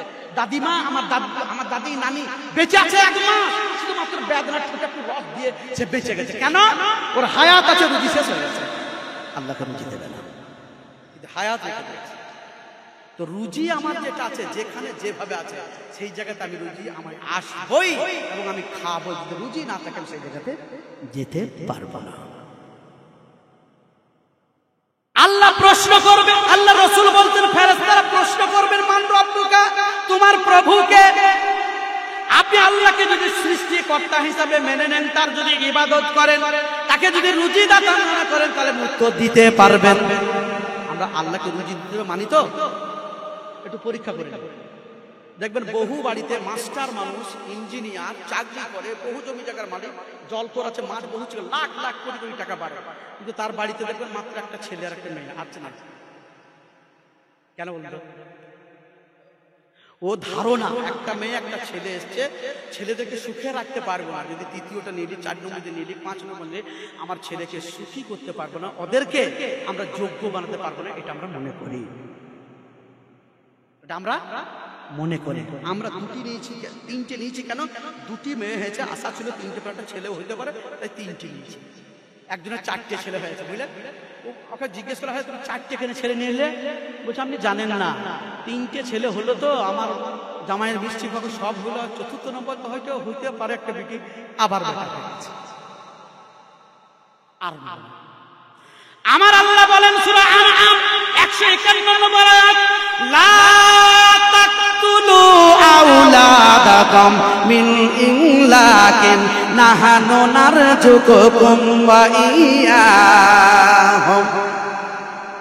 আল্লাহ বলেন লা তাকতুলু আওলাদাকুম, তোমার সন্তানকে হত্যা করবে না, মিন ইমলাকিন, দরিদ্র হয়ে যাওয়ার ভয়ে। তুমি গরিব হয়ে যাবে, তোমার ছেলেকে যোগ্য বানাতে পারবে না বলে তুমি সন্তান হত্যা করো না। নাহনু নারযুকুকুম, তোমাকে যোগ্য বানিয়েছি, তোমাকে বড় বানিয়েছি, তোমাকে স্বামী স্ত্রী বানিয়েছি, তোমাকে বয়স্ক বানিয়েছি। ওয়া ইয়াহুম, তোমার যতগুলো সন্তান হবে তাদেরকেও আমি যোগ্য বানাতে আমি আল্লাহ সম্ভব, আমি করব, তুমি ছেলেদেরকে মারবে না। মলিশা, আমরা তো ছেলেকে হত্যা করি না, আমরা লাইকেশন করে দিয়েছি, বাচ্চা জন্মই দিই, আমরা মেডিসিন খাই, বাচ্চা তো জন্মই নেই। আমরা অনেক কিছু আমরা লাগিয়ে ফেলি, বাচ্চা জন্ম লাই না, তো আমরা ছেলে হত্যা কই করলাম? একটা এক্সাম্পল, আপনার ছাদের ওপরে টবে বেগুনের গাছ লাগিয়েছে, বেগুনের গাছে 20টা ফুল এসেছে, একটা ফুল আপনি ছিঁড়ে দিয়েছেন, কটা বেগুন নষ্ট করলেন? একটা বেগুন নষ্ট হলো, 10টা ফুল থাইলে 9টা বেগুন হবে। আচ্ছা, ওই গাছটাকে যদি ফেলে দেন, কটা বেগুন গেল? ও 2 মাস বেগুনটা থাকলে পারে, ও মোটামুটি 50 কিলো বেগুন একটা গাছে, সব বেগুনগুলো আপনি নষ্ট করলেন। তো লাইকেশন করে দেওয়া মানে নারীটাকে কেটে দেওয়া মানে যতগুলো আল্লাহ সন্তান দিত সব সন্তানকে আপনি নষ্ট করেছেন। তাই আল্লাহ বলেন লা তাকতুলু আওলাদাকুম মিন ইমলাকিন নাহনু নারযুকুকুম ওয়া ইয়াহুম, তুমি সন্তানকে একেবারে হত্যা করে দিও না, তোমাকে যেমন আমি বড় করতে পেরেছি আমি তোমার সন্তানকেও আমি স্বাবলম্বী করতে পারবো। কবরে উত্তর দিতে গেলে আল্লাহর যে আইন, আল্লাহর যে সংবিধান, জমিন আল্লাহর, আকাশ আল্লাহর, পৃথিবী আল্লাহর, আইনও চলবে আল্লাহর। আমার আল্লাহ তাআলা বলেন সূরা ইউসুফ 40 নম্বর আয়াত, ইনিল হুকমু ইল্লা লিল্লাহি আমারা আল্লা তা'বুদু ইল্লা ইয়াহু যালিকা দীনুল কাইয়্যিম ওয়ালাকিন্না আকসারান নাসি লা ইয়ালামুন। জমিন আমার, আল্লাহ বলেন, আকাশ আমার, আইনই চলবে আমার, আমারা আল্লাহ তা'বুদু ইল্লা ইয়াহু। আল্লাহ বলেন আমি নির্দেশ দিচ্ছি আমার ছাড়া কাউকে উপাসনা করবে না, আমার ছাড়া কাউকে ইবাদত দেবে না। যালিকা দীনুল কাইয়্যিম, এটাই হচ্ছে সরল পথ, এটাই হচ্ছে সঠিক দিন, এটাই সোজা রাস্তা, এটাই হচ্ছে সরল রাস্তা। ওয়ালাকিন্না আকসারান নাসি লা ইয়ালামুন, কিন্তু অধিকাংশ মানুষ এটা বুঝে না। সূরা রাদ 41 নম্বরে আল্লাহ বলেন ওয়াল্লাহু ইয়াহকুমু লা মুআক্কিবা লিহুকমিহি ওয়া হুয়া সারিউল হিসাব। ওয়াল্লাহু ইয়াহকুমু, আল্লাহ বলেন আমি বিধান দেব, লা মুআক্কিবা লিহুকমিহি, এর বিকল্প কোনো বিধান নেই। ওয়া হুয়া শারিউল হিসাব, অতি সত্যই মৃত্যুর পর আমি তোমার হিসাব দেব, আমার সংবিধান মেনেছো কি মানোনি। আমার আল্লাহ বলেন সূরা মায়েদা 44 নম্বর আয়াত, 45 নম্বর আয়াত, 47 নম্বর আয়াত, আমার সংবিধান অনুযায়ী যারা বিচার করবে না, আমার সংবিধান যারা মানবে না, আমার বিচার অনুযায়ী যারা ফায়সালা করবে না, তারা হচ্ছে কাফের, তারা হচ্ছে জালেম, তারা হচ্ছে ফাসিক।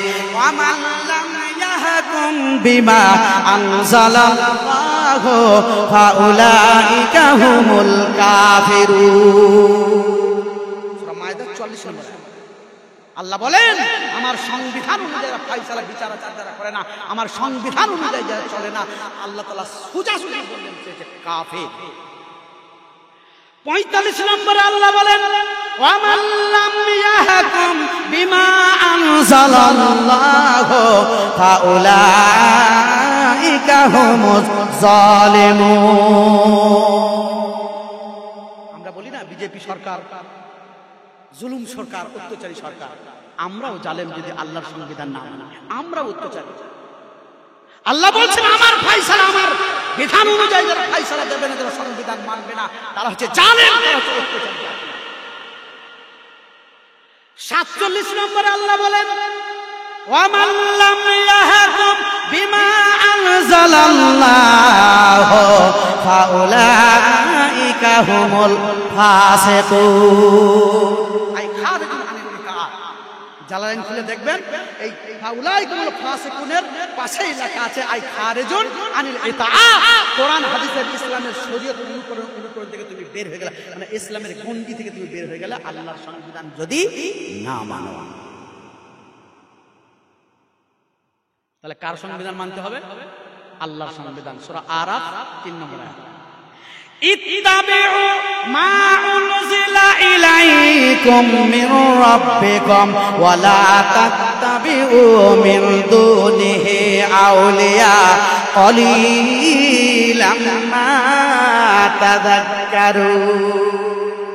আল্লাহ বলেন ইত্তাবিউ, তোমরা অনুকরণ করো, মা উনজিলা ইলাইকুম মির রাব্বিকুম।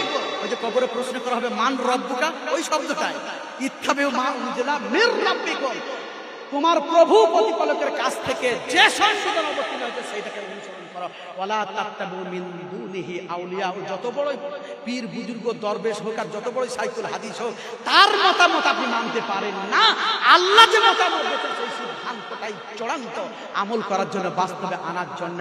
কিন্তু কালিলাম মা তাযাক্কারুন, তোমরা কিন্তু উপদেশ গ্রহণ খুব কমই করো। তোমরা বুজুর্গ ধরে আছো, হুজুর ধরে আছো, সম্ভব নয় আপনার জান্নাত যাওয়া। আপনি যখনই আল্লাহর সংবিধান মানবেন, কবরে যে 1 নম্বর প্রশ্ন হবে মান রব্বুকা, তোমার প্রভুকে, এতগুলো যখন আপনি মেনে চলবেন, তখন আপনি কবরে আরামসে 10 নম্বর 40-এর মধ্যে 10 নম্বর আপনি তুলে ফেলবেন, এই বলে রব্বি আল্লাহ, আমার প্রভু হচ্ছে আল্লাহ। 20 নম্বর তোলার জন্য দ্বিতীয় প্রশ্ন ওয়া মা দীনুকা, দিন মানে ধর্ম না, ধর্ম বললে সঠিক অর্থে আসবে জীবন ব্যবস্থা, ইহকালের পরকালে সুস্থ থাকার জন্য যে জীবন ব্যবস্থা তার নাম হচ্ছে দয়বদিনের দিন। দয়বদিনের দিন মানে 24 ঘন্টা, আর দয়বদিনের দিন মানে এটা জীবন ব্যবস্থা। দাল ইয়া নুন, দাল ইয়া নুন দিন, ওটা যেটাকে বলা হয় আল ইয়াউ ওটা। আর দিন মানে হচ্ছে দাল ইয়া নুন, এখানে ইয়া ভরা আছে এখানে একটা। এটা হচ্ছে মানে কি জীবন ব্যবস্থা। তোমার জীবন ব্যবস্থা কি ছিল বলো? উত্তর কি হবে? দ্বীনিয়াল ইসলাম। আমার জীবন ব্যবস্থার যে নাম ছিল তার নাম ছিল ইসলাম। আপনি যতই মুখস্থ করে যান, যদি আপনার আমলে গন্ডগোল থাকে, দ্বীনিয়াল ইসলাম কবরে ভুলে যাবেন, মনেই থাকে। কিছু ছেলে দেখবেন সারা রাত পড়ছে, মুখস্থ করলে প্রচুর, প্রশ্ন সামনে এসেছে সব ভুলে গেছে। তো আপনার আমলে যদি গন্ডগোল থাকে, ওই কবরে যখন প্রশ্ন করবে মা দিন তোমার জীবন ব্যবস্থা কি ছিল, আপনি উত্তর দিতে পারবেন না। কে দিতে পারবে? আল্লাহ পারবে।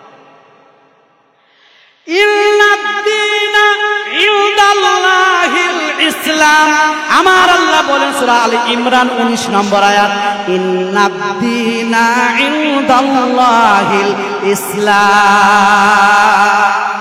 আপনাকে মেনে নিতে হবে আল্লাহর মনোনীত ধর্ম, আল্লাহর মনোনীত জীবন ব্যবস্থার নাম হচ্ছে কি?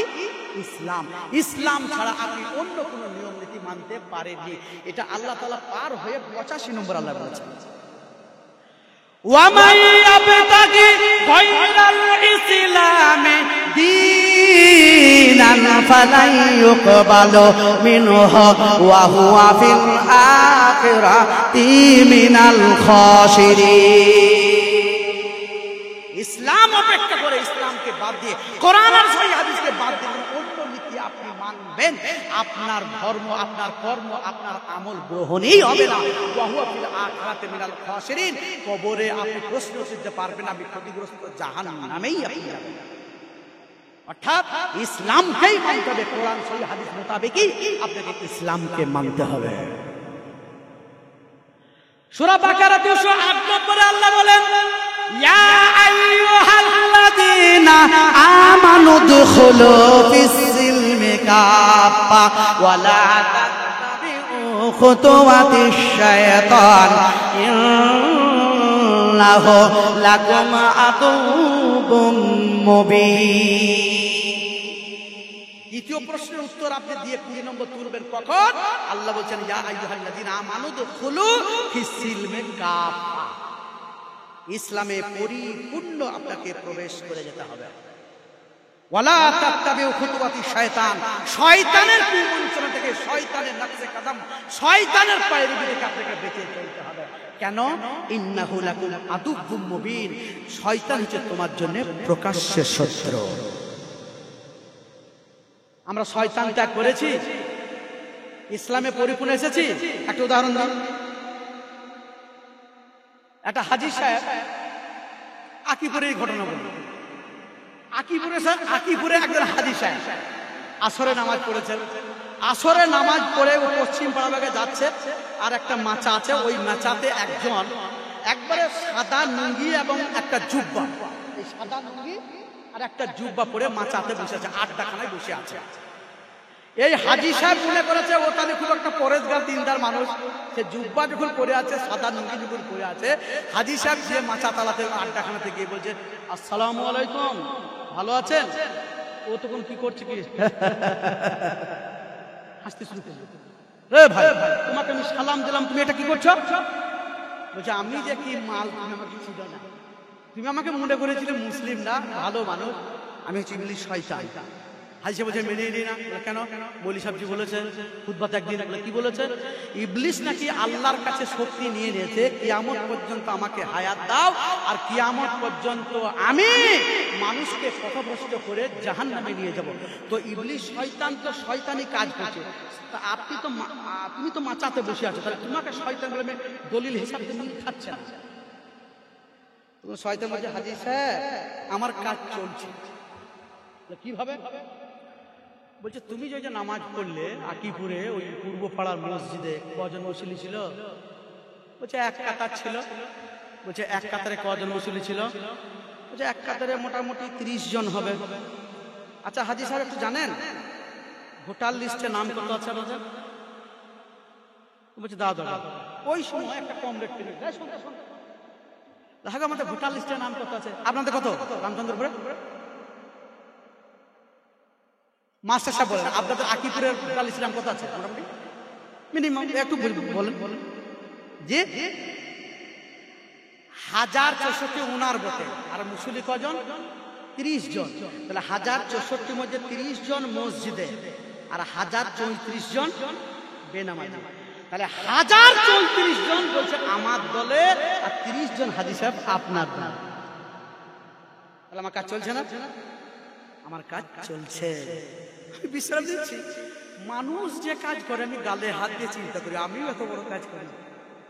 চিন্তা করে ইংলিশ হয়তো আমি তো কাজ করতে বলি, এই যা কাজ করছে এ তো আমার কাজের ভিটামিন হতো।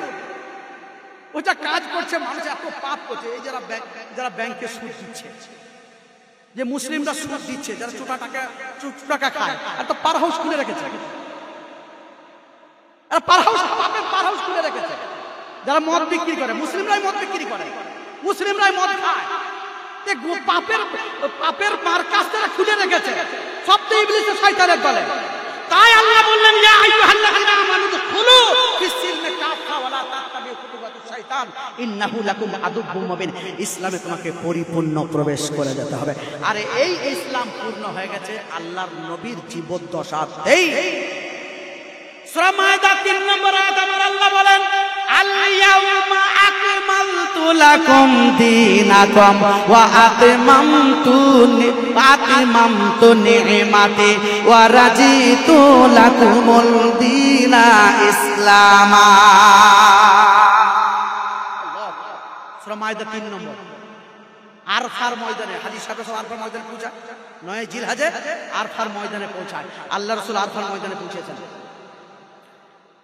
একজন নয়, দুইজন নয়, আল্লাহ রাসূল 3 লক্ষ সাহাবী নিয়ে আছেন। কোথায়?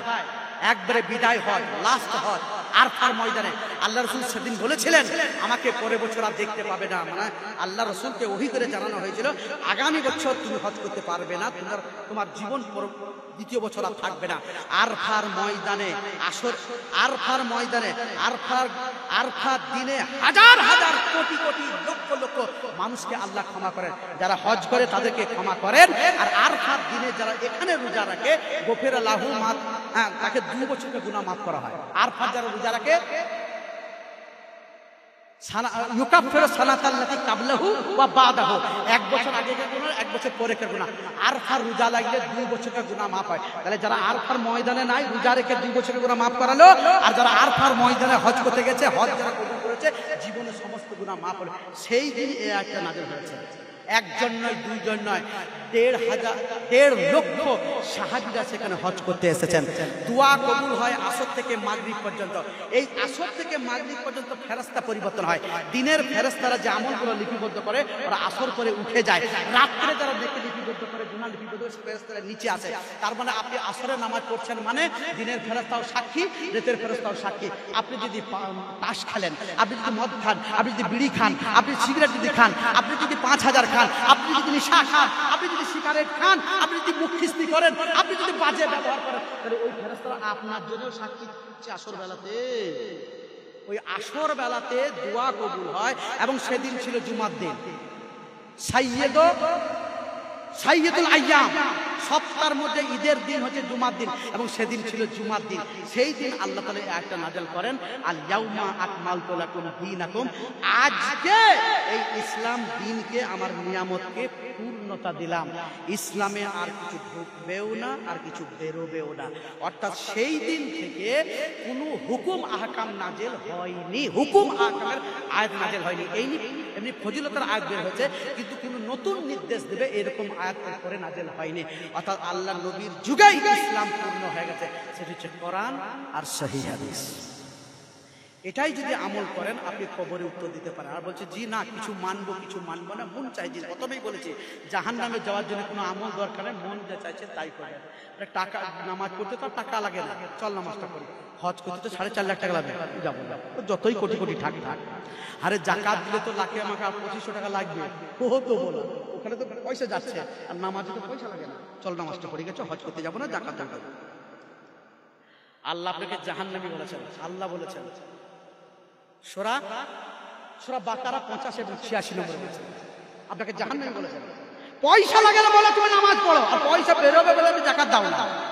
পয়সা লাগে না বলে আপনি নামাজ পড়েন, কিন্তু 4.5 লাখ টাকা খরচ হবে বলে হজ করতে যান না। কিছু মানে সুবিধা মতো আর কিছু মানে না। আপনি জান্নাত যেতে পারবেন না, কবরে প্রশ্ন তার উত্তর দিতে পারবেন না।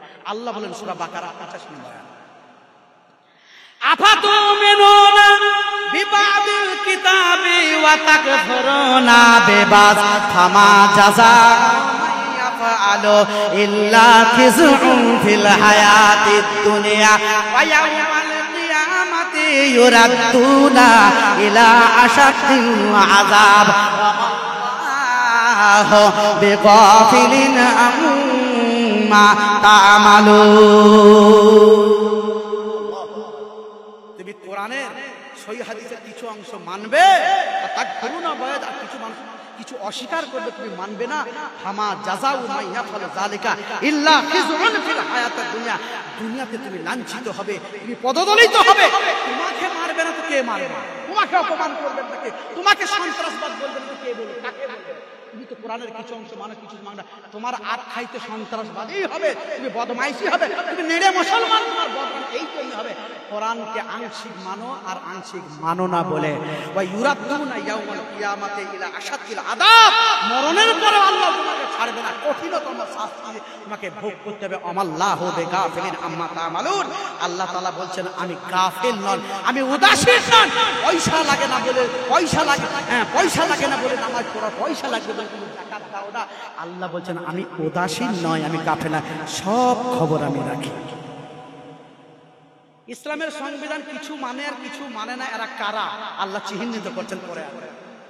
উলাইকাল্লাযীনা ইশতারাউল হায়াতাদ দুনিয়া, উলাইকাল্লাযীনা ইশতারাউল হায়াতাদ দুনিয়া ফালা ইউকাফফাফু আনহুমুল আযাব ওয়ালা হুম ইউনসারুন। দুনিয়া যারা মানে না তাদেরকে চিহ্নিত করছেন আল্লাহ, উলাইকাল্লাযীনা ইশতারাউল হায়াতাদ দুনিয়া বিল আখিরা, ওরা তারাই যারা আখিরাতের পরিবর্তে পার্থিব জীবনটাকে প্রাধান্য দেবে, পার্থিব জীবনটাকে ক্রয় করে নেবে। যা হবে, যা চুলোতে যাবে, যা আমি জীবনে একটু স্বচ্ছন্দে বাস করতে পারলে এটাই আলহামদুলিল্লাহ। পরকালের চিন্তা করে না। ফালা ইউকাফফাফু আনহুমুল আযাব, আপনার শাস্তিও বন্ধ হবে না। ওয়ালা হুম ইউনসারুন, আপনি আল্লাহর কাছে কোনো সাহায্যই পাবেন না। কিছু সংবিধান মানবেন, কিছু মানবেন না, আপনি জাহান্নামে যাবেন, কবরে উত্তর দিতে পারবেন না। আর যদি আপনি পূর্ণাঙ্গ ইসলামকে মেনে নেন, আপনি 20 নম্বর তুলে নেবেন, দীনুল ইসলাম, আমার জীবন ব্যবস্থা ছিল ইসলাম, আমি এটা মেনে চলেছি, উত্তর আমি কবরে দিয়ে দেবো। 20 নম্বর হয়ে গেল, এখনো বাকি আছে 20 নম্বর। 40 নম্বরে পার, 30 নম্বর তোলার জন্য তৃতীয় প্রশ্ন। ফায়াকুলান লাহু মা হাদার রাজুলুল্লাযী বুইসা ফীকুম, তোমাদের মধ্যে যাকে ধর্মগুরু লাস্ট প্রফেট হিসাবে যাকে পাঠানো হয়েছিল তাকে তুমি জানো? উত্তর কি হবে? শেষ নবীকে, নবী মুহাম্মদ রাসূলুল্লাহ সাল্লাল্লাহু আলাইহি ওয়াসাল্লাম। আপনি যতই মুখস্থ করে যান, কবরে পারবেন না, আমলে যদি গন্ডগোল হয় পারবেন। উত্তর কারা দিতে পারবে? আল্লাহ বলছেন মা আতাকুমুর রাসূলু ফাখুযুহু ওয়াত্তাকুল্লাহ ইন্নাল্লাহা শাদীদুল ইকাব। 28 পারা সূরা হাসর 8 নম্বর 7 নম্বর। আল্লাহ বলেন মা আতাকুমুর রাসূলু ফাখুযু, আল্লাহ রাসূল যে নির্দেশনা দিয়েছে তুমি সেটা মান্যতা করবে, সেটা মানবে। ওমা নাহাকুম আনহু ফান্তাহু, আল্লাহ রাসূল যেটা নিষেধ করেছেন ওটা বর্জন করবে। ওয়াত্তাকুল্লাহ, আল্লাহ বলেন আমাকে ভয় করো। ইন্নাল্লাহা শাদীদুল ইকাব, মরণের পরে তোমার জন্য লাল ঘর অপেক্ষা করছে, তুমি মরিয়া দেখো, আমার শাস্তি কঠিন।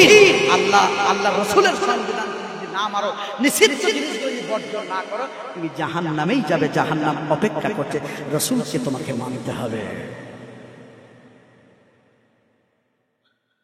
আমার নবী বলেন বুখারী শরীফের হাদিস, লা ইউমিনু আহাদুকুম হাত্তা আকুনা আহাব্বা ইলাইহি মিন ওয়ালিদিহি ওয়া ওয়ালাদিহি ওয়ান নাসি আজমাইন। আল্লাহ নবী বলেন এতক্ষণ পর্যন্ত তুমি পূর্ণাঙ্গ মুমিন হতে পারবে না যতক্ষণ পর্যন্ত আমি তোমার পিতা থেকে, তোমার সন্তান থেকে, ওয়া নাসি আজমাইন, সারা পৃথিবীতে তোমার ভালোবাসার যত পাত্র আছে, যত তোমার প্রিয় ব্যক্তি আছে, সবারই চাইতে যতক্ষণ পর্যন্ত আমাকে তুমি ভালো না বাসবে, আমাকে প্রাধান্য না দেবে, আমার অনুসরণ অনুকরণ যতক্ষণ না করবে, তুমি পূর্ণাঙ্গ মুমিন হতে পারবে। রসুলের মহব্বত মানে এটা নয় রসুলকে কেউ গালি দিয়েছে তার মূর্তি তৈরি করে আগুনে পুড়িয়ে দিলেন, এটা বাহাদুরি নয়। মোহাম্মদের নাম শুনে আপনি দাঁড়িয়ে উঠে গেলেন, কিয়াম করলেন, এর নাম মহব্বত নয়। মোহাম্মদ সাল্লাল্লাহু আলাইহি ওয়াসাল্লামের নাম শুনে বুকে হাত দিয়ে চুমু খেলেন, এর নাম আল্লাহ রসুলের মহব্বত নয়। আল্লাহ রসুলের মহব্বত মানে হচ্ছে আল্লাহ রসুল যা বলেছেন, যা আমল করতে বলেছেন, যে তরিকায় চলতে বলেছেন, সেই তরিকায় যদি চলেন তাহলে আপনি কবরে তুলতে পারবেন, নচেত পারবে না। আল্লাহ রসুলকে ভাষা ভালোবাসায় আপনি প্রশ্ন দিতে পারবেন না। আল্লাহ রসুলের যদি অনুকরণ করেন তাহলে আপনি প্রশ্ন উত্তর দিতে পারবেন। আল্লাহ নবীর কালে সবচাইতে কে বেশি আল্লাহ নবীকে ভালোবাসতেন জানেন? আবু তালেব। কেন জানেন? আবু তালেব যতদিন বেঁচে ছিল ততদিন আল্লাহ রসুলকে মারা তো দূরের কথা, কোনোদিন কেউ একটা ধমক দিতে পারেনি, একটা কটু কথা আল্লাহ রসুলকে বলতে পারেনি। আবু তালেব ছিল একবারে বডিগার্ড, চাচা ছিল বডিগার্ড, ওকে মুহাম্মদ সাল্লাল্লাহু আলাইহি ওয়াসাল্লাম কেউ গালি দিতে পারেনি। যত আল্লাহ রসুলের উপরে টর্চারিং হয়েছে, ভুঁড়ি চাপিয়ে দেওয়া হয়েছে, গলায় পেঁচিয়ে দেওয়া হয়েছে, উহুদের ময়দানে যে দাঁত শহীদ হয়ে গেল, সবগুলো হয়েছে আবু তালেবের মৃত্যুর পরে, তার আগে কেউ সাহস পায়নি। অথচ সেই আবু তালেব জাহান্নামে যাবে। কেন? আবু তালেব মুহাম্মদ সাল্লাল্লাহু আলাইহি ওয়াসাল্লামকে ভালোবাসতো কিন্তু অনুসরণ করতো না। এই জন্য আবু তালেবকে জাহান্নামের একটা যুদ্ধ, একটা খড়ম পরিয়ে দেওয়া হবে। তো খড়ম যখন পরিয়ে দেওয়া হবে তখন হাঁড়ির তলে আগুন থাকে, তাই তো? ওই যে হাঁড়ি খিচুড়ি তৈরি হচ্ছে, আগুনটার ওপরে দেওয়া হয় না, নিচে দেওয়া হয়েছে, তবে খিচুড়ির ওপর পটপট করে ফুটছে না। তো আবু তালেবের পায়ে জাহান্নামের জুতো পরিয়ে দেওয়া হবে, মাথার মগজ পরিয়ে। এই জাহান্নামে কেন গেলেন? অথচ মুহাম্মদ সাল্লাল্লাহু আলাইহি ওয়াসাল্লাম সবচাইতে বেশি ভালোবাসতেন, একবার প্রিয় মানুষ, অথচ সেই আবু তালেব মুহাম্মদকে ভালোবেসেও জাহান্নামে যাচ্ছে। কেন? ওকে আসলে অনুকরণ করেনি। আবু তালেব যখন মারা যাবে, একটা ঘটনা, আবু তালেব যখন মারা যাবে সেই সময় আল্লাহ রাসূল আসছেন যে লাস্টে বেলায় আমার চাচাকে দেখি যদি লা ইলাহাটা পড়িয়ে দিয়ে আমার অনুকরণ করে, মান ক্বালা লা ইলাহা ইল্লাল্লাহ দাখালাল জান্নাহ, বুখারী হাদিস। যে মৃত্যুর আগে যদি কেউ লা ইলাহা ইল্লাল্লাহ পড়ে আর আমল করার যদি সুযোগ না পায়, ও মরলেই ও জান্নাত যাবে, কোনো আমলের দরকার নেই। তো একটু শেষের বেলায় দেখি চাচাকে যদি ইসলাম ধর্ম গ্রহণ করাইতে পারি, আমাকে তো খুব ভালোবাসতো, একটু যাই। গেল, তার আগে অ্যাডভান্স দুজন হাজির, কে? আবু জাহাল আর আব্দুল্লাহ বিন উমাইয়া অ্যাডভান্স করা তার কাছে হাজির, আবু তালেবের কাছে হাজির। মুহাম্মদ সাল্লাল্লাহু আলাইহি ওয়াসাল্লাম তাই তো, তবু সুযোগটা নেই। বলে, ইয়া আম্মি কুল লা ইলাহা ইল্লাল্লাহ আশহাদু বিহা ইনদাল্লাহ। চাচা আপনি একবার পড়েন আমাকে আপনি খুব ভালোবাসেন, আমি জানি, আপনি একবার পড়েন লা ইলাহা ইল্লাল্লাহ আশহাদু বিহা ইনদাল্লাহ, আল্লাহর কাছে আমি সাক্ষী হব তোমাকে জান্নাত নিয়ে যাবে, এটাই নাজাত হবে তোমার। একবার লা ইলাহা ইল্লাল্লাহ পড়ো। আবু জাহেল আর আব্দুল্লাহ বিন উমাইয়া, আবু জাহেলের দুই ভাই, ওরা তখন বলছে, ভাই শোন, তারগাবু আন আব্দুল মুত্তালিব আন মিল্লাতে আব্দুল তালেব। আরে লাস্টে তুই আমাদের বংশকে কলঙ্ক করবি, এই মৃত্যু সময় শেষ যাত্রী অবস্থায় তুই মুহাম্মদের ইতিম ছেড়ে কথাটা মেনে নিবি, আমাদের বংশ কলঙ্কিত হবে না? দারুণ খুঁচাকটা মেরে দিবে। আজকেও তাই বলছে। আজকে একটা মৌলানা সহিহ হাদিস যদি বলে, একটা সহিহ ফতোয়া যদি বলে, বহু মানুষ বলে আমার বাপ দাদারা কি ভুল করে গেছে, এখনো সেই পূর্বসরী, এখনো সেই মাল আছে, এখনো আবু তালেবের মাল আছে। যদি বলা হয় এটা বিদআত, হাদিস করে নাই, বলে আগেকার মৌলবীরা কি ভুল করে গেছে, তোর কথা তোমার কত বড় লাগছে, তোর বাড়িতে ঘোড়া রয়েছে, তোর কথা কেন শুনবো? এর আগে বড় বড় মৌলবী গেছে, ওদের কথা আমরা মেনে চলবো, এটা বলি না? ঠিক এটাও বলছে আবু তালেবকে, আরে বাপ দাদার ধর্ম তোরা ছেড়ে দিবি, এটা হয় না। তো আবু তালেব লাস্টে মৃত্যুবরণ করছে কি বলে? আনা আলা মিল্লাতে আব্দুল মুত্তালিব, আমার বাপ দাদা ধর্মের উপরে আমি মৃত্যুবরণ করছি, শেষ হয়ে গেল। কে? আবু তালেব। আল্লাহর নবী বলেন, লা আস্তাগফিরু লাকা মা লাম আনহা আনহু। আবেগে বললেন, ইয়া আল্লাহ, আমার চাচা আমাকে এত ভালোবাসতো, আমাকে গাইড করতো, জীবনে আমাকে কেউ মারধর করতে পারেনি, গালিগুলোও করতে পারেনি, আল্লাহ গো তোমার কাছে আমি ক্ষমা চাইছি, আমি ক্ষমা চাইবো যতক্ষণ পর্যন্ত তুমি আমাকে নিষেধ না করবে, ততক্ষণ পর্যন্ত আমার চাচার জন্য ক্ষমা চাইবো, যতক্ষণ পর্যন্ত চাচা ক্ষমা না পাচ্ছে ততক্ষণ পর্যন্ত আমি ক্ষমা চাইবো। সঙ্গে সঙ্গে আল্লাহ আয়াত নাযিল করলেন সূরা তাওবা 113 নম্বর আয়াত, মা কানা লিন নাবিয়্যি ওয়াল্লাযীনা আমানু আইয়াস্তাগফিরু লিল মুশরিকিনা ওয়ালাউ কানু উলিম মিন কুরবা মিন বা'দি মা তাবায়্যানা লাহুম আন্নাহুম আসহাবুল জাহিম। আল্লাহ আয়াত নাযিল করে দিলেন কিয়ামত পর্যন্ত সবারই জন্য আয়াত নাযিল করলেন কি, মা কানা লিন নবিয়্যি, কোন নবীর জন্য দোয়া করা জায়েজ নয়। আলিল্লাযীনা আমানু, এবং কিয়ামত পর্যন্ত যারা মুসলিম যত মুমিন আসবে তারা দোয়া করতে পাবে না, দোয়া করা জায়েজ নয়, দোয়া করার অনুমতি নয়। আইয়াস্তাগফিরু লিল মুশরিকিনা, যারা মুশরিক অবস্থাতে মারা যাবে, মুশরিক অবস্থায় যারা মারা যাবে ওদের জন্য দোয়া করা হারাম। আচ্ছা, একটা বেনামাজি মানুষ মারা গেল, তার জানাজা হয় না? ইমাম সাহেব জানাজা পড়ে না? আচ্ছা, জানাজাতে কি বলা হয়? আল্লাহুম্মা গফির লিহাইয়িনা ওয়া মাইয়িতিনা, আল্লাহ আমরা যারা জীবিত আছি আমাদেরকে ক্ষমা করো, ওয়া মাইয়িতিনা, যে মারা গেছে তাকে ক্ষমা করো। সে বেনামাজি। মানে একটা মশলা আপনাদেরকে বলতে বলবো, আমি বলবো না, আমি কিন্তু মুফতি নয়, আমি ফতোয়া দেবো। আল্লাহ বললেন মা কানা লিন নাবিয়্যি ওয়াল্লাযীনা আমানু আইয়াস্তাগফিরু লিল মুশরিকিন। আল্লাহ বলেন কোন মুমিন কোন মুসলমানের জন্য নবীর জন্য জায়েজ নয় মুশরিকদের জন্য দোয়া করা। আর জানাজাতে আমরা বেনামাজির জন্য বলছি আল্লাহুম্মা গফির লিহাইয়িনা ওয়া মাইয়িতিনা, আল্লাহ ক্ষমা করো আমাদের জীবিতকে, আর যে মৃত্যুর যা জানাজা পড়ছে তাকে ক্ষমা করো। আর আল্লাহ বলছেন সূরা রুম 31 নম্বর আয়াত, আকিমুস সালাতা ওয়া লা তাকুনু মিনাল মুশরিকিন, তোমরা নামাজ পড়ো বেনামাজি হয়ে মুশরিক বানো না। তাহলে বেনামাজিরা মুশরিক নয়?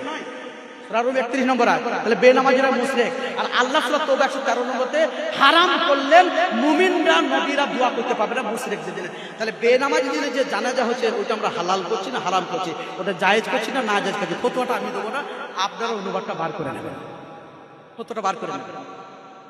মদিনাতে ফতোয়া বোর্ড ওরা ফতোয়া দিয়েছে বেনামাজিরা মারা গেলে মুসলিমদের যেখানে দাফন হয় সেখানে দাফন হবে না, ওকে দাফন অন্য জায়গাতে করতে হবে। এটা মদিনার ফতোয়া। শুধু তাই নয়, একজন বেনামাজি, একটা বাবার দুই ছেলে, একটা ছেলে নামাজ পড়ে একটা ছেলে নামাজ পড়ে না, কিন্তু বাবা নামাজ পড়তে, তো ওই মালের ভাগিদার বেনামাজি ছেলেটা হবে না, এটা মুসলিম। মানে কথা হচ্ছে কাফেরের মালের অংশীদার মুসলিম হবে না, আর মুসলিমের মালের ভাগীদার কাফেররা হবে না, এই উল্টোটা হবে। তাহলে বেনামাজি না মুশরিক কাফের আপনি, তাহলে আপনি কিন্তু বাবার মালের হকদার আপনি নন। এটা ফতোয়া মদিনার ফতোয়া বোর্ডে এটা ফতোয়াটা দিয়েছে। ওয়ারিস বেনামাজি ছেলে বাবার মালের ভাগ পাবে না, এবং তার কি হবে না, দাফনও মুসলিমদের কবরে হবে না। ভাই সাহেব, রসুলের প্রতি নাম শুনে শুধু মহব্বত চুমুচাটা করা নয়, আল্লাহ রসুল যেটা করতে বলেছেন সেটা করবেন। আমার আল্লাহ বলেন সূরা ইমরান 31 এবং 32 নম্বর আয়াত, কুল ইন কুনতুম তুহিব্বুনাল্লাহ ফাত্তাবিউনি ইউহিব্বুকুমুল্লাহ ইয়াগফির লাকুম যুনুবাকুম ওয়াল্লাহু গফুরুর রাহিম। 30 নম্বর তুলবে তারাই। আল্লাহ বলেন কুল, হে নবী তুমি বলে দাও, ইন কুনতুম তুহিব্বুনাল্লাহ, তোমরা যদি আল্লাহকে ভালোবাসতে চাও, হে নবী সারা বিশ্বের মানুষকে বলে দাও, ফাত্তাবিউনি, আমি আল্লাহর রাসূল, আমাকে অনুসরণ করো।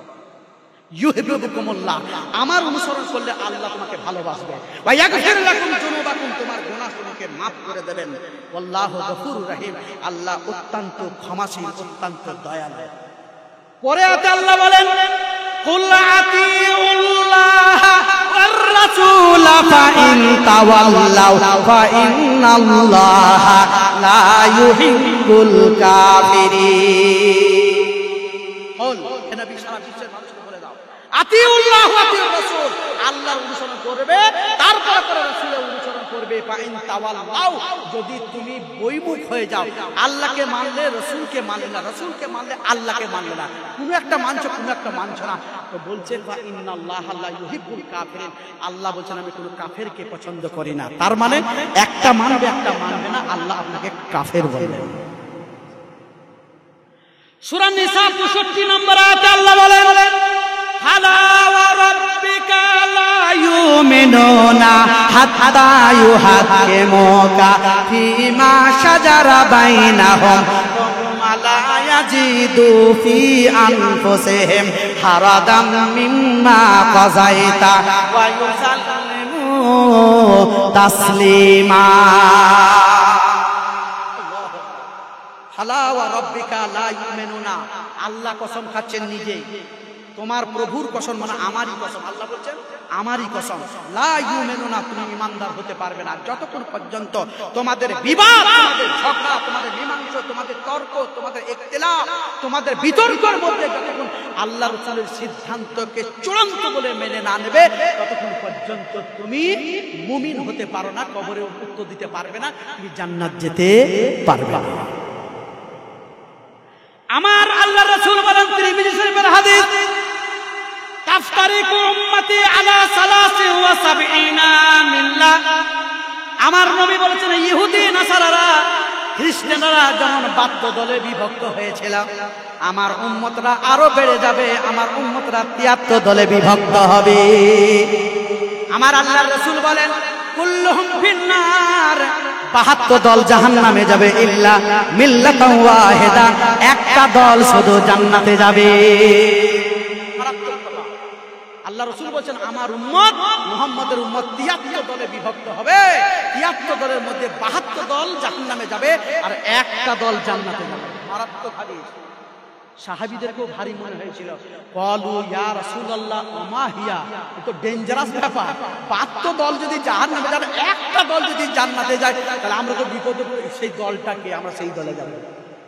আল্লাহ রাসূল উত্তর দিচ্ছেন কি, মা আনা আলাইহি ওয়া আসহাবি, আমি যে জীবন ব্যবস্থা, আমি যে সংবিধানের উপর আছি, যে আমলের উপর আছি, এবং আমার সাহাবীরা যে আমলের উপর আছে, এই আমলে যারা থাকবে সেটা হচ্ছে 73 দলের মধ্যে যারা জান্নাতের দল, সেই দলে তোমরা। তার মানে কি বুঝলেন, সাহাবীরা কাকে মানতেন? আল্লাহকে মানতেন আর রাসূলকে মানতেন, অর্থাৎ কোরআন আর সহিহ হাদিসকে মানতেন। কোরআন আর সহিহ হাদিসকে যারা মানবে তারা 73 দলের মধ্যে একটা দল যারা জান্নাতে যাবে, সেই দলে যারা দলভুক্ত হবে। আমার আল্লাহ বলেন সূরা নিসা 69 নম্বর আয়াত, ওয়া মাইয়ুতিইল্লাহ ওয়ার রাসূলা ফাউলাইকা মাআল্লাযীনা আনআমাল্লাহু আলাইহিম মিনান নাবিয়্যিনা ওয়াস-সিদ্দীকিনা ওয়াশ-শুহাদা'i ওয়াস-সালিহিনা ওয়া হাসুনা উলাইকা রাফিকা। হয়েছে একটা কারণ বিশেষ। কারণটা কি, একজন সাহাবী আল্লাহ রাসূল বলেছেন ইয়া রাসূলুল্লাহ, আমি যখন বাড়িতে থাকি, সংসার মেনটেন করি, বউ বিটি সব আছে, মাল সব আছে, ধন সম্পদ সব আছে, সংসারে স্বচ্ছন্দে আছে, কিন্তু আপনাকে আমি এত ভালোবাসি, আপনার চেহারা মুখমণ্ডল যখন চাঁদের মতো, এই চেহারা যখন মনে পড়ে যায়, তখন কিন্তু আমার বাচ্চা বিবিদেরকে ভালো লাগে না, ঘর সংসার ভালো লাগে না, জমি জায়গা ভালো লাগে না, যতক্ষণ পর্যন্ত আপনার চাঁদের মতো মুখটা দেখতে না পাই। আমি পার্থিব জীবনে যখনই আপনাকে মনে পড়ে, যেখানে থাকি, যেভাবে থাকি, আমি ছুটে এসে আপনার মুখটাকে দেখে আমি শান্তি পাই, আমি শান্তি অনুভব করি, এই জন্য আমাকে ছুটে আসি। কিন্তু সবচেয়ে বড় কথা জানেন, ইন্নী আরাদতু আন্নাকা দাখালতাল জান্নাতা ইন্নী যাকারতু মাউতি ওয়া মাউতাকা, আপনি একদিন মারা যাবেন, আমিও মারা যাব, সবাই মারা যাবে, তো আপনিও মারা যাবেন, আমিও মারা যাব। রফেতা মা'আন নবিয়্যিন, আপনি তো নবী নিষ্পা, তো আপনি যে জান্নাতে যাবেন, এয়ার কন্ডিশন জান্নাত, সবচাইতে উন্নত মানের আপনি জান্নাতে যাবেন। ওয়া ইন দাখালতুহা, এই সাহাবী বলছেন, দুঃখ সহকারে বলছেন, আবেগ নিয়ে বলছেন, ইন দাখালতুহা, আমি একজন সামান্য সাহাবী, যদিও আমি জান্নাতে যাই, তো আপনার মতো তো জান্নাত পাবো না, তাহলে লা আরাকা, আপনাকে দেখতে পাবো না, তাহলে আমি ছোট জান্নাত থাকা অবস্থায় যদি আপনার মুখমণ্ডল মনে পড়ে যায়, আপনার জান্নাতে যাওয়ার তো সৌভাগ্য আমার হবে না, তাহলে সেই দিন আমি মনের শান্তি কি করব? অবস্থা আল্লাহ রসুল ওমা ইয়ানতিকু আনিল হাওয়া ইন হুয়া ইল্লা ওয়াহয়ুন ইউহা। আল্লাহ রসুল জীবনে একটাও কথা শরীয়তের ব্যাপারে কথা বলেননি যতক্ষণ পর্যন্ত আল্লাহ জিবরিল মারফতে খবরটা না দিয়েছেন। আল্লাহ তাআলা এবার আয়াত নাযিল করছেন, শুধু ওর জন্য নয়, কিয়ামত পর্যন্ত কেউ যদি নবীর সঙ্গে জান্নাত যেতে চায় তার ফর্মুলা, তার আমলের কথা বলে দিলেন। কি বললেন?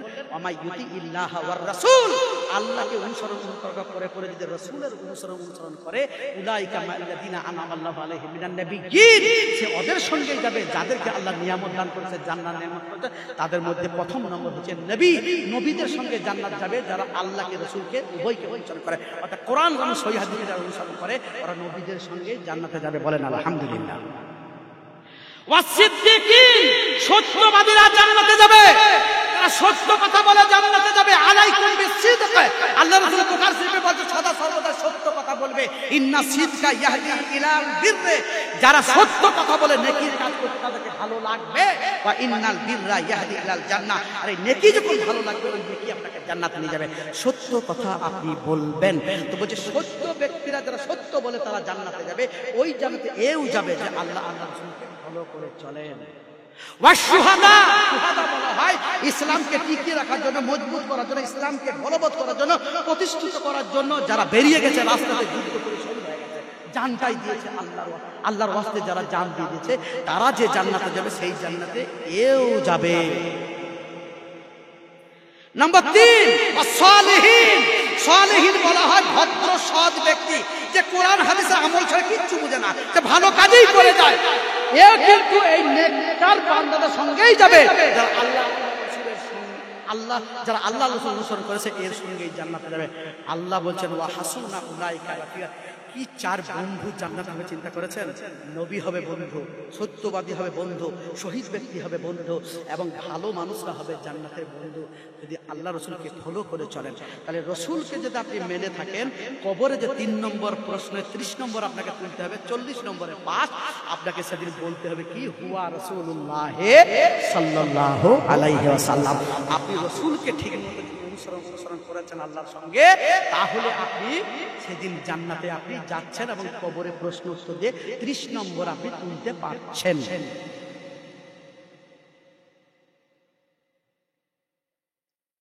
আচ্ছা ঠিক আছে, এবার আর 10 নম্বর পাস করতে বাকি আছে। চতুর্থ নম্বর প্রশ্ন, 10 নম্বরের প্রশ্ন কি বলবে? অমা ইউদরিকা। দেখবেন বহু মৌলবী সাহেবরা বলে কবরে 3টি প্রশ্ন হবে। জি না, 3টি হবে না, 4টি হবে। কেউ বুঝে বলে, কেউ না বুঝে বলে, কেউ জানে না হয়তো বলে, আর কেউ হয়তো কি ভুলে গেছে বলে বলে 3টে প্রশ্ন হবে, 3টি উত্তর হবে। জি না, 4টি প্রশ্ন হবে। 4 নম্বর প্রশ্ন হচ্ছে, দেখবেন ডিএমরা এসএসসি পরীক্ষা নেই, ওই পরীক্ষাতে দেখবেন 100 নম্বর তুলে এসএসসিতে পাস করে যাবেন, আপনি চাকরি পাবেন। তো দেখবেন আপনাকে নাম্বার দিয়ে দেবে, কিন্তু 10 নম্বর আপনাকে কমিয়ে দেবে। কেন বলেন তো? অফিসে দেখা 12 লাখ, 16 লাখ, 20 লাখ, 22 লাখ নেবে হাই স্কুলে এবং প্রাইমারি স্কুলে বা যে কোনো জায়গাতে আপনি চাকরি দেবে। ওই টাকাটা জন্য 10 নম্বর ফেল করে দেবে। কিন্তু আসলে প্রশ্ন হয়ে গেছে, 90 নম্বর তুলে নিয়েছেন, আর 10 নম্বর আপনাকে ঘোষ। তো কবরে আপনি 30 নম্বর উত্তর হয়ে গেছে, 40 নম্বর তোলার জন্য একটা প্রশ্ন বাড়তি একটা হবে। সেই বাড়তিটা কি?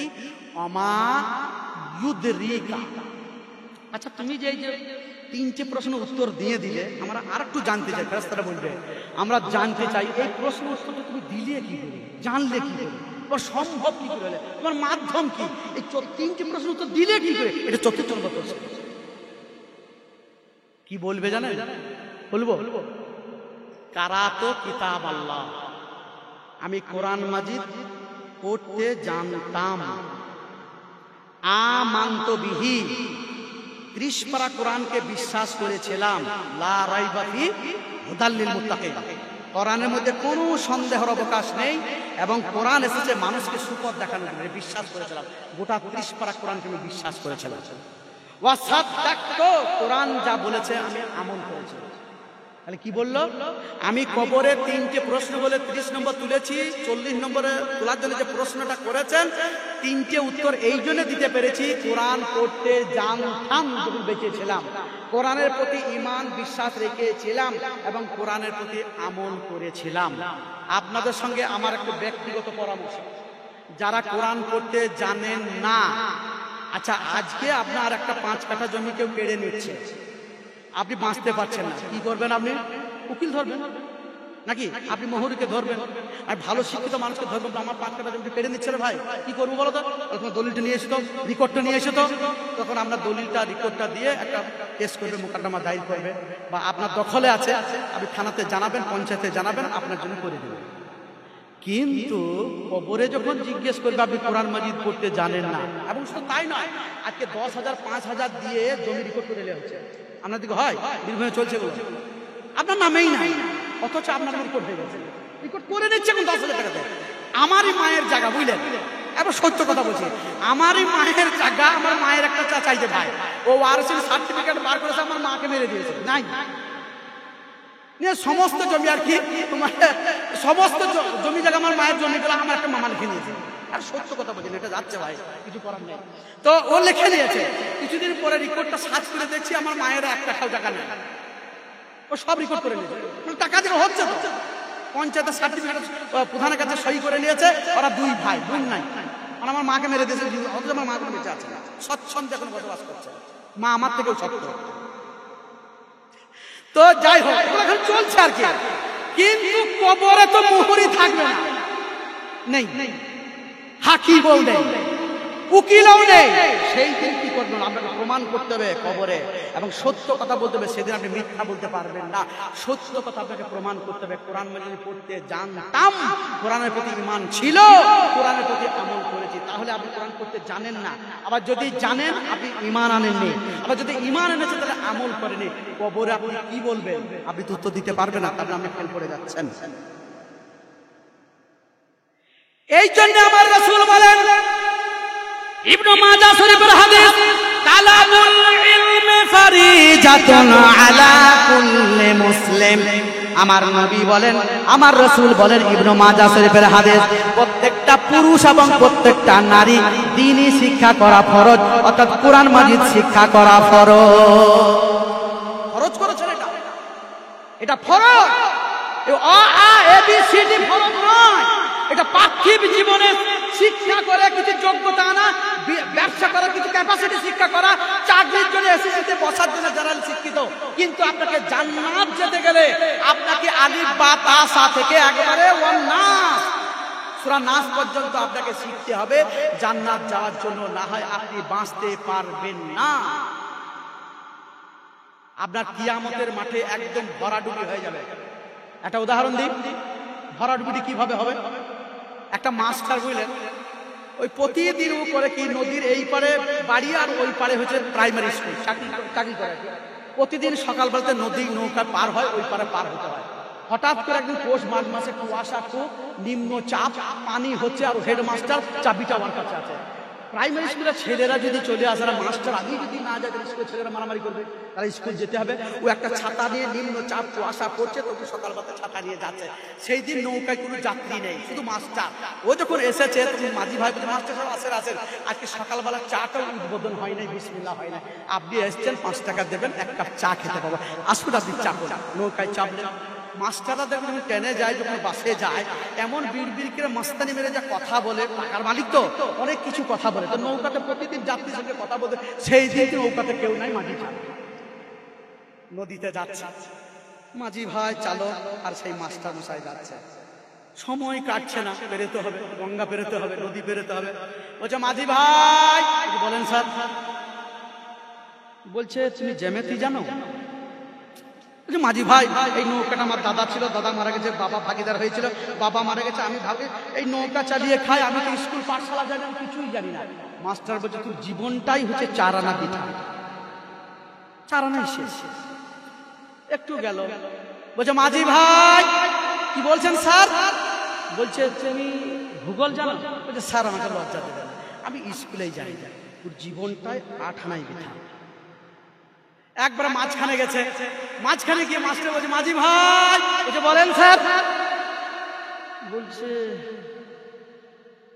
তুমি বীজগণিত জানো? বলে, স্যার ওটা জানি না। 5 টাকা 5 টাকা করে দেন, 10টা হলে 50 টাকা, হেঁটে জানি, কিন্তু আমি অঙ্কই খাতা কলমে করতে পারি না। তোর জীবনটাই 12 আনা বৃথা। হঠাৎ করে উত্তর দিকে, মানে কি নিম্নচাপ চলছে, তো হ্যারিকেন ঝড় শুরু। উত্তর থেকে দক্ষিণে ঝড় বচ্ছে আর নৌকাটা যাচ্ছে, মাঝখানে নৌকাটা এবার হাওড়া শিয়ালদা, হাওড়া শিয়ালদা যাবে ডুববে। মাঝি ভাই একটা সুযোগ পেল, মাস্টার স্যার বলো ভাই আপনি সাঁতার জানেন? আরে ভাই মাস্টার মানুষ, ওর বাড়িতে কি আছে, মিনি আছে, মিনি আছে, তারপরে এয়ার কন্ডিশনার বাড়ি, গরম পানি আলাদা, ঠান্ডা পানি আলাদা, সুইচ টিপে দিলে গরম পানি বের হয় শীতের দিনে, আবার শীতের দিনে একটা সুইচ টিপে গরম পানি বের হয়, আবার গরমে একটা সুইচ টিপে ঠান্ডা পানি বের হয়। কত জিন্দিগিতে পুকুরে সব ডুবাতেই তো নামে না। তো বলছে ভাই আমি কি সাঁতার জানি না? বলছে আপনার জীবনটা 16 আনায় কথা, এবার আপনি ডুবে মরবেন, আর আমি তোমারই সাঁতার শিখেছি। যারা কোরআন পড়তে জানে না কবরেও বাঁচতে পারবেন না, কিয়ামতের মাঠে বসতে পারবেন না। আল্লাহ তাআলা বলেন সূরা তাহা 124 নম্বর আয়াত, ওয়ামান আ'রাদা আন যিকরি ফাইন্না লাহু মাঈসাতান যানকা ওয়া নাহশুরুহু ইয়াওমাল কিয়ামাতি আ'মা। কোরআন থেকে যারা বইব, যে কোরআনের দাম মাত্র 200 টাকা, সেইটা কিনে যারা পড়তে পারেনি, যারা বিএড পাস করেছে, বিএ পাস করেছে, এমএ পাস করেছে, ইঞ্জিনিয়ার পাস করেছে, বাড়িতে তাকে এবং আনাচে কানাচে এত বই পুস্তক আছে, শেষের বেলায় বই আর কাজে লাগছে না, শেষকালে মুদিখানায় দোকানে বিচে দিল, সেটা ছিঁড়ে দিয়ে চাটনি বিক্রি করছে, চানাচুর বিস্কুট গেছে, বাড়িতে খাতা কলম বই রাখার জায়গা নেই, সেই বইগুলো কিনে বিএড করলো, এমএ করলো, ইঞ্জিনিয়ার পাস করলো, কিছু টাকা দেখার শখে, কিছু টাকা পাবার ইনকাম করার উদ্দেশ্যে, কিন্তু জান্নাত যাওয়ার জন্য যে কোরআন পড়া দরকার ছিল, যারা কোরআন পড়েনি, ওয়ামান আ'রাদা আন যিকরি, মাস্টার মশাই যেমন সাঁতার জানে না, সমুদ্রে যেমন ছেয়ে যেতে হবে, ভরাডুবি মারতে হবে, যারা কোরআন মাজিদ পড়তে জানে না তারা কবরে উত্তর দিতে পারবে না। কিয়ামতের মাঠে আল্লাহ তাআলা সবারই দৃষ্টি দেবেন, সকলকে দেখতে পাবে, কিন্তু কোরআন মাজিদ যারা পড়তে জানে না, কিয়ামতের মাঠে আল্লাহ তাদেরকে কিয়ামতের মাঠে অন্ধ করে ওঠাবে। এখানে যারা কোরআন পড়তে জানেন না, আমি তাদেরকে চিনি না, কিন্তু কিয়ামতের মাঠে আপনাকে আমি দেখতে পাবো যে আপনি কোরআন পড়তে জানতেন না কেন, আপনি কিয়ামতের মাঠে অন্ধ থাকবেন। সেই দিন আপনাকে বুঝতে পারবো আমি কোরআন পড়তে, এখন বুঝতে পারছি না কারা কোরআন পড়তে জানেন না, কিন্তু কিয়ামতের মাঠে আমি দেখতে পাবো। কোটি কোটি মানুষ, আদম থেকে কিয়ামত পর্যন্ত সমস্ত মানুষ হাজির থাকবে, উপস্থিত থাকবে, প্রেজেন্ট থাকবে, আর আপনি যে কোরআন পড়তে জানেন না তার চিহ্ন দিতে হবে আপনি অন্ধ।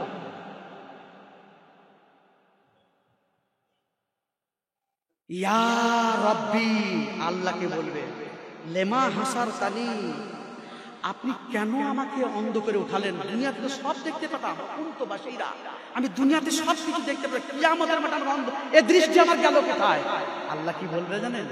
ক্বালা কাযালিকা আতাতকা আয়াতুনা ফানাসিতাহা, এই রকমই আমার কাছ থেকে কোরআন গিয়েছিল, 30 পারা কোরআন ছিল, মাত্র 200, 250, 300 টাকা দাম। তুমি বিএড পাস করেছো, এমএ পাস করেছো, ইঞ্জিনিয়ার পাস করেছো, কত যে বই পড়েছো, তোমার রাখার জায়গা ছিল না, 15 টাকা কিলোতে মুদিখানায় বিক্রি করে দিয়েছো, আর মাত্র 200 টাকা 300 টাকা কোরআন মাজিদ এটা পড়ে তুমি পড়োনি, তুমি অবজ্ঞা, তুমি অবহেলা করেছিলে। এই জন্য তোমাকে, তুমি যেমন অবহেলা করেছো, তোমার দৃষ্টি দিয়ে আমি অবহেলা করেছি, তোমাকে আমি দৃষ্টি কিয়ামতের মাঠে দেব না। আচ্ছা, আমরা শুনি নাই যে আল্লাহ রাসূল কিয়ামতের মাঠে সুপারিশ করে জান্নাত নিয়ে যাবে, উম্মতকে নিয়ে যাবে তো, কিন্তু এই কথাটা আলেম একটু কম বলে, যারা জানেন তারা বলে আল্লাহ রাসূল কিছু মানুষকে টেনে জাহান্নামে নিয়ে যাবে। দলিল সূরা ফুরকান 30 নম্বর। ওয়াকাল আর-রাসূল ইয়া রাব্বি ইন্না কাওমি ইত্তাখাযু হাদাল কুরআনা মাহজুরা। সুপারিশ করে যেমন জান্নাতে নিয়ে যাবেন, কিছু মানুষকে জাহান্নামে নিয়ে যাবেন। কাদেরকে জাহান্নামে নিয়ে যাবে? যারা কোরআন পড়েনি, কোরআনের প্রতি আমল করেনি, কোরআনের প্রতি বিশ্বাস করেনি, তাদেরকে আল্লাহ রাসূল জাহান্নামে নিয়ে যাবে। কি বলবে জানেন? ইয়া রাব্বি, হে আমার পরওয়ারদিগার, ইন্না কওমি, এই আমার জাত, আমার উম্মত, আমার দলের লোকরা এই কোরআনকে এরা ছেড়েছে, এরা 200-300 টাকা কোরআন পড়েনি, 500 টাকা 600 টাকা আসল বায়ান পাওয়া যেত, তফসিরে জাকারিয়া 800,000 টাকাতে পাওয়া যেত, তফসিরে কাসির 2025 টাকাতে পাওয়া যেত, এরা তফসির পড়েনি, অনুবাদ পড়েনি, কোরআন মাজিদ এরা পড়েনি। তার জন্য এদেরকে কিয়ামতের মাঠে আমি অন্ধ করে উঠাল, আপনি উঠিয়েছেন। আর আমি বলছি যে আমার কম 30 পারা কোরআনকে আমি দেওয়ার জন্য আমার কত সাহাবী শহীদ হয়ে গেছে, উহুদের ময়দানে 70 জন সাহাবী শহীদ হয়ে গেছে, আমার দাঁত শহীদ হয়েছে এই কোরআনকে প্রতিষ্ঠিত করার জন্য। আর তারা 200 টাকাতে একটা কোরআন পেয়ে যাবে, একদিনকার মজুরি নয় রাজমিস্ত্রির, একটা রাজমিস্ত্রির 500 টাকা বেতন, 2টো কোরআন হবে, কিন্তু কোরআন কিনে এরা পড়েনি। তার জন্য আমি আল্লাহ রাসূল বলছি এদেরকে ছেড়ো না। আচ্ছা, আল্লাহ রাসূল সুপারিশ করে জান্নাত নিয়ে যাবে, আবার আল্লাহ রাসূল কাউরির বিরুদ্ধে যদি মুকদ্দমা দায়ের করেন বাঁচতে পারবেন? বাঁচতে পারবে না। আল্লাহ মুকদ্দমা দায়ের করবেন, কেস ফাইল করবেন তাদের বিরুদ্ধে যারা কোরআন পড়তে জানে না, কোরআন পড়তে যারা আমল করে না। আমার রাসূল বলেন তিরমিজি শরীফের হাদিস, ইন্নাল্লাযী লাইসা ফি জাওফিহি শাইউম মিনাল ইন্নাল্লাযী লাইসা ফি জাওফিহি শাইউম মিনাল কুরআন। আল্লাহ রাসূল বলেন যে কোরআন জানে না, তার एग्जांपल দিয়েছেন ভাঙা বাড়ি। একটা ভাঙা বাড়ি 5 বছর পড়ে আছে, ওখানে কি বাস করে? বিষধর সাপ, বিছে, কাঁটা গাছ হয় না? ঠিক কোরআন মাজিদ যারা পড়তে জানে না তাদের অন্তরে ওই রকম ব্যাধি তৈরি হয়, শয়তানের ওয়াসওয়াসা যেখানে বাসা বাঁধে, তাকে ভালো কাজ করতে ভালো লাগবে, এটা আল্লাহর রাসূল বলছেন। আমার শেষ বক্তব্য 2টো হাদিস বলবো, শেষ করে দেবো, আমার সময় পেয়েছে। আমার 10:30টা টাইম ছিল, 10:40 বাজছে, 10 মিনিট পার হয়ে, 2টো হাদিস বলে আমি ছেড়ে দেব। আল্লাহর রাসূল বলছেন, খাইরুকুম মান তাআল্লামাল কুরআনা ওয়া আল্লামাহু, পৃথিবীর বুকে সবচাইতে ভালো মানুষ তারা যারা তাআল্লামাল কুরআনা ওয়া আল্লামাহু, যে কোরআন শিখে এবং অপরকে শেখায়। কে বলেন? আল্লাহ রাসূল বলেন বুখারী শরীফ হাদিস, পৃথিবীর বুকে সবচাইতে ভালো মানুষ সে কোরআন শিখে এবং শেখায়। আপনি যতই ফটো করে ইংরেজি বলেন, এমএ পাস করবেন, ইঞ্জিনিয়ার পাস করবেন, বিএড পাস করবেন, আর যাই করবেন করুন, আপনি আল্লাহ রাসূলের কাছে ডিগ্রি আনতে পারেননি। পৃথিবীর বুকে সবচাইতে 1 নম্বর ডিগ্রি উন্নত মানের সে নিয়েছে যে খাইরুকুম মান তাআল্লামাল কুরআনা ওয়া আল্লামাহু, যে কোরআন শিখেছে অপরকে শিখিয়েছে। কোরআন শিক্ষা করুন, 1 নম্বর আল্লাহ রাসূলের ডিগ্রি আপনার ছেলেকে পাইয়া দেবেন। আল্লাহ রাসূল বলছেন কি জানেন? মান কারা হারফাম মিন কিতাবিল্লাহি ফালাহু হাসানাতুন ওয়াল হাসানাতু বিআশরি আমসালিহা। কোরআন মাজিদের একটা অক্ষর পড়লে তিরমিজি শরীফের হাদিস 10টা নেকি লেখা হবে। লাম আকুল আলিফ লাম মিম, আমি বলিনি সূরা বাকারাতে যে আলিফ লাম মিম আছে ওটা একটা অক্ষর নয়। ফাল আলিফুন হরফুন লামুন হরফুন মিমুন হরফুন, আলিফ একটা অক্ষর, লাম মিম একটা অক্ষর, লাম একটা অক্ষর, মানে আল্লাহ রাসূল বলেন আলিফ লাম মিম, যার মানে কেউ জানে না, আল্লাহ রাসূলও জানতেন না। তাফসীরে এসেছে আল্লাহু আ'লামু বিমুরাদিহি, আল্লাহ এর উদ্দেশ্য জানেন, অর্থ জানি না, অথচ আলিফ লাম মিম পড়লেন। আল্লাহ রাসূল বলছেন আপনার জন্য 30টা নেকি লেখা হবে, বলেন আলহামদুলিল্লাহ। কোরআন মাজিদে মোট অক্ষর আছে 3,22,670। কি বললাম? কোরআন মাজিদে অক্ষর আছে 3,22,670। ক্যালকুলেটর খুলুন, মোবাইল খুলুন, বার করুন, যোগ করুন, 10 দিয়ে গুণ করুন, 32,26,700 হবে। একবার কোরআন মাজিদ খতম করলে 32,26,700 আপনি নেকি পাচ্ছেন, যেটা আপনি 10 দিন, 15 দিন, 20 দিনে খতম করবেন, 32,26,700 আপনার আমল নামায় নেকি লেখা হবে। কিন্তু কোরআন মাজিদ যারা পড়তে জানে না তারা কি পাবেন? আপনি বঞ্চিত, বাঁচতে পারবেন না। আপনি কবরে উত্তর কিভাবে দেবেন? আপনি যদি জান্নাত যেতে চান, কবরে যদি আপনি জান্নাতে যেতে চান, আপনি উত্তর দিয়ে দেবেন কি? আমি কোরআন পড়তে জানতাম, ঈমান এনেছি, আমি আমল করেছি। ফায়ুনাদি মুনাদিন মিনাস সামা আন সাদাকা আবদি, আকাশ থেকে আল্লাহ বলবে আমার বান্দা সত্য বলেছে, আফরিসুহু মিনাল জান্নাহ। ওরা করেছে কি? ওই মার্কেট 60 টাকা 70 টাকা মিটার একটা সাদা কাপড়, ও 3 দিন থাকবে না, ছিঁড়ে যাবে, ফেটে যাবে, কাপড়টা পরিবর্তন করে দাও, জান্নাতের মখমলের পোশাককে পরিয়ে দাও। আফরিসুহু মিনাল জান্নাহ, বিছানাটা তো দেয়নি, মাটিটা শুয়ে দিয়েছে কবরে, তোমরা মখমলের জান্নাতের বিছানা দাও। ওয়াফতাহু লাহু বাবান ইলাল জান্নাহ, জান্নাতের দরজা খুলে দাও। ফায়াতি মিন রাউহিহা ওয়া তিবিহা, জান্নাতের দরজা খুলে দেওয়া হবে, কবরের জান্নাতের সেন্ট, জান্নাতের নিয়ামত আসতে থাকবে। কবরটাকে এমন প্রশস্ত করে দেওয়া হবে, হাত্তা মাদ্দা বাশারি, চোখ দৃষ্টি আপনার যতটা যাবে, 3.5 হাত কবর অত বড় হয়ে যাবে যতদূর দৃষ্টি যাবে, বলেন আলহামদুলিল্লাহ। কিন্তু আপনি যদি প্রভুকে না মানেন, রসুলকে যদি না মানেন, দিনকে যদি না মানেন, কোরআন মাজিদ যদি পড়তে না জানেন, সব ভুলে যাবেন। কাক দেখবেন, কাক প্রথমে হাঁসের চলন চলেছিল, গা দুলে দুলে চলেছিল, তারপরে বলছে বারে এ চলন তো হলো না, আমি দেখছি পয়রাটা কি সুন্দর করে চলছে, ও চলতে লাগলো, সব পাখিকে অনুসরণ করতে লাগলো। তারপরের দিনে সব ঘুরে গেছে, শেষকালে কইও ঝাপাই ঝাপাই। চলন ভুলে গেছে সব। ঠিক অনুরূপ কোরআন মাজিদ যদি পড়তে না জানেন, যাকে যাকে আপনি ফলো করছেন সব ভুলে যাবেন। কিয়ামতের মাঠে আপনি কবরে আপনি উত্তরই দিতে পারবেন না। যদি আল্লাহ আল্লাহকে ফলো না করেন, দিনকে ফলো না করেন, কোরআন মাজিদ পড়তে না জানেন, কবরে আপনি উত্তর দিতে পারবেন না। তখন আকাশ থেকে আল্লাহ বলবেন কি, আমার বান্দা মিথ্যুক, একে জাহান্নামে দাও, জাহান্নামের বিছানা বিছিয়ে দাও, জান্নাতের পোশাক এসে পরিয়ে দাও, জাহান্নামের দরজা খুলে দাও, ইয়াতিহা মিন হাররিহা ওয়া সামুমিহা, জাহান্নামের আগুন, জাহান্নামের লু তার কবরে থাকবে। ওয়া ইউজান্নাতু আলাইহি কামরু হাত্তা তাকতালিফা আজলাউহু, ডান দিকের মাটি বাঁ দিকের মাটি চলে আসবে। এইরকম সাঁড়াশি আক্রমণের মতো একদম আমরা পাঁজরের হাড় একদিকে উপরে করে ভেঙে যাবে। ওই ইউকাইয়াতুল্লাহু আমা ওয়া আসম্ম, আর আপনাকে কবরে যারা পিটাবে সেই ফেরেশতারা অন্ধ হবে এবং কালা হবে। কেন বলুন তো? আপনার চোখে অশ্রু পড়বে, ফেরেশতা ময়া এসে দিতে পারে, ওই জন্য ফেরেশতাকে অন্ধ করা হবে। আচ্ছা, আপনি যখন কান্না করবেন, মা রে বাবারে মেরে দিল রে, ও শুনতে পাবে, দয়া চলে আসতে পারে, ওই জন্য ফেরেশতাকে আল্লাহ কালা করে দিবে। কালা কানা ফেরেশতাকে মারবে। মাহু মারজাবাতুন মিন হাদাদিন, আল্লাহ রাসূল বলছেন যে মারবে লোহার হাতুড়িতে করে মারবে। লাউ জাবাবে জাবালুন লাসারা তুরাবান, ওই ফেরেশতা যে হাতুড়িতে মারবে, ওই হাতুড়িটা পাচামিতে গিয়ে তিল পাহাড়ে গিয়ে যদি একবার মারে, সারা পাহাড়টা চূর্ণমে চূর্ণের মতো ঘুরতে থাকবে। সেই পাহাড়ে আপনাকে মারা হবে, আপনি সমস্ত চূর্ণ বিচ্ছিন্ন হয়ে যাবেন, আবার আপনার বডি তৈরি করা হবে। কিয়ামত পর্যন্ত কবরে আপনাকে পিটানো হবে যদি আপনি এই 40 নম্বর উত্তর, এই 4টে প্রশ্নের উত্তর যদি দিতে না পারেন। আমার বক্তব্যের নির্যাস, পরকালের যাত্রা ও আমাদের গন্তব্যস্থল, অনেক কিছু বলার আছে, কিন্তু তখন বক্তব্য রাখা ঠিক নয়, রাতও হয়ে গেছে। আরো একজন আছেন, আপনারা থাকবেন, আপনারা বসবেন, শুনবেন ইনশাআল্লাহ। তো আল্লাহর কাছে দোয়া করি, ওগো আল্লাহ, এতক্ষণ যে কথাগুলো বললাম, আল্লাহ আল্লাহ রসুলের অনুসরণ করতে হবে। তো আল্লাহ তাআলা, আল্লাহ আমি দোয়া করছি, আমি এবং আপনারা যে শরীক আছেন, আল্লাহ আমাদেরকে আল্লাহ আল্লাহ রসুলের অনুসরণ করার তুমি সুমতি দান করেন, বলেন আল্লাহুম্মা আমিন। জাহান্নাম থেকে বাঁচার জন্য যে পাপগুলো ত্যাগ করা দরকার, আল্লাহ আমাদেরকে ত্যাগ করিয়ে নেন, বলুন আল্লাহুম্মা আমিন। জান্নাত যাওয়ার জন্য যেসব আমল করা দরকার, আল্লাহ তুমি সেগুলোকে করিয়ে নেন। হায়াত বাকি তো মোলাকাত বাকি, জীবনে আবার কোনোদিন ইনশাআল্লাহ দেখা হবে, বেঁচে থাকবে।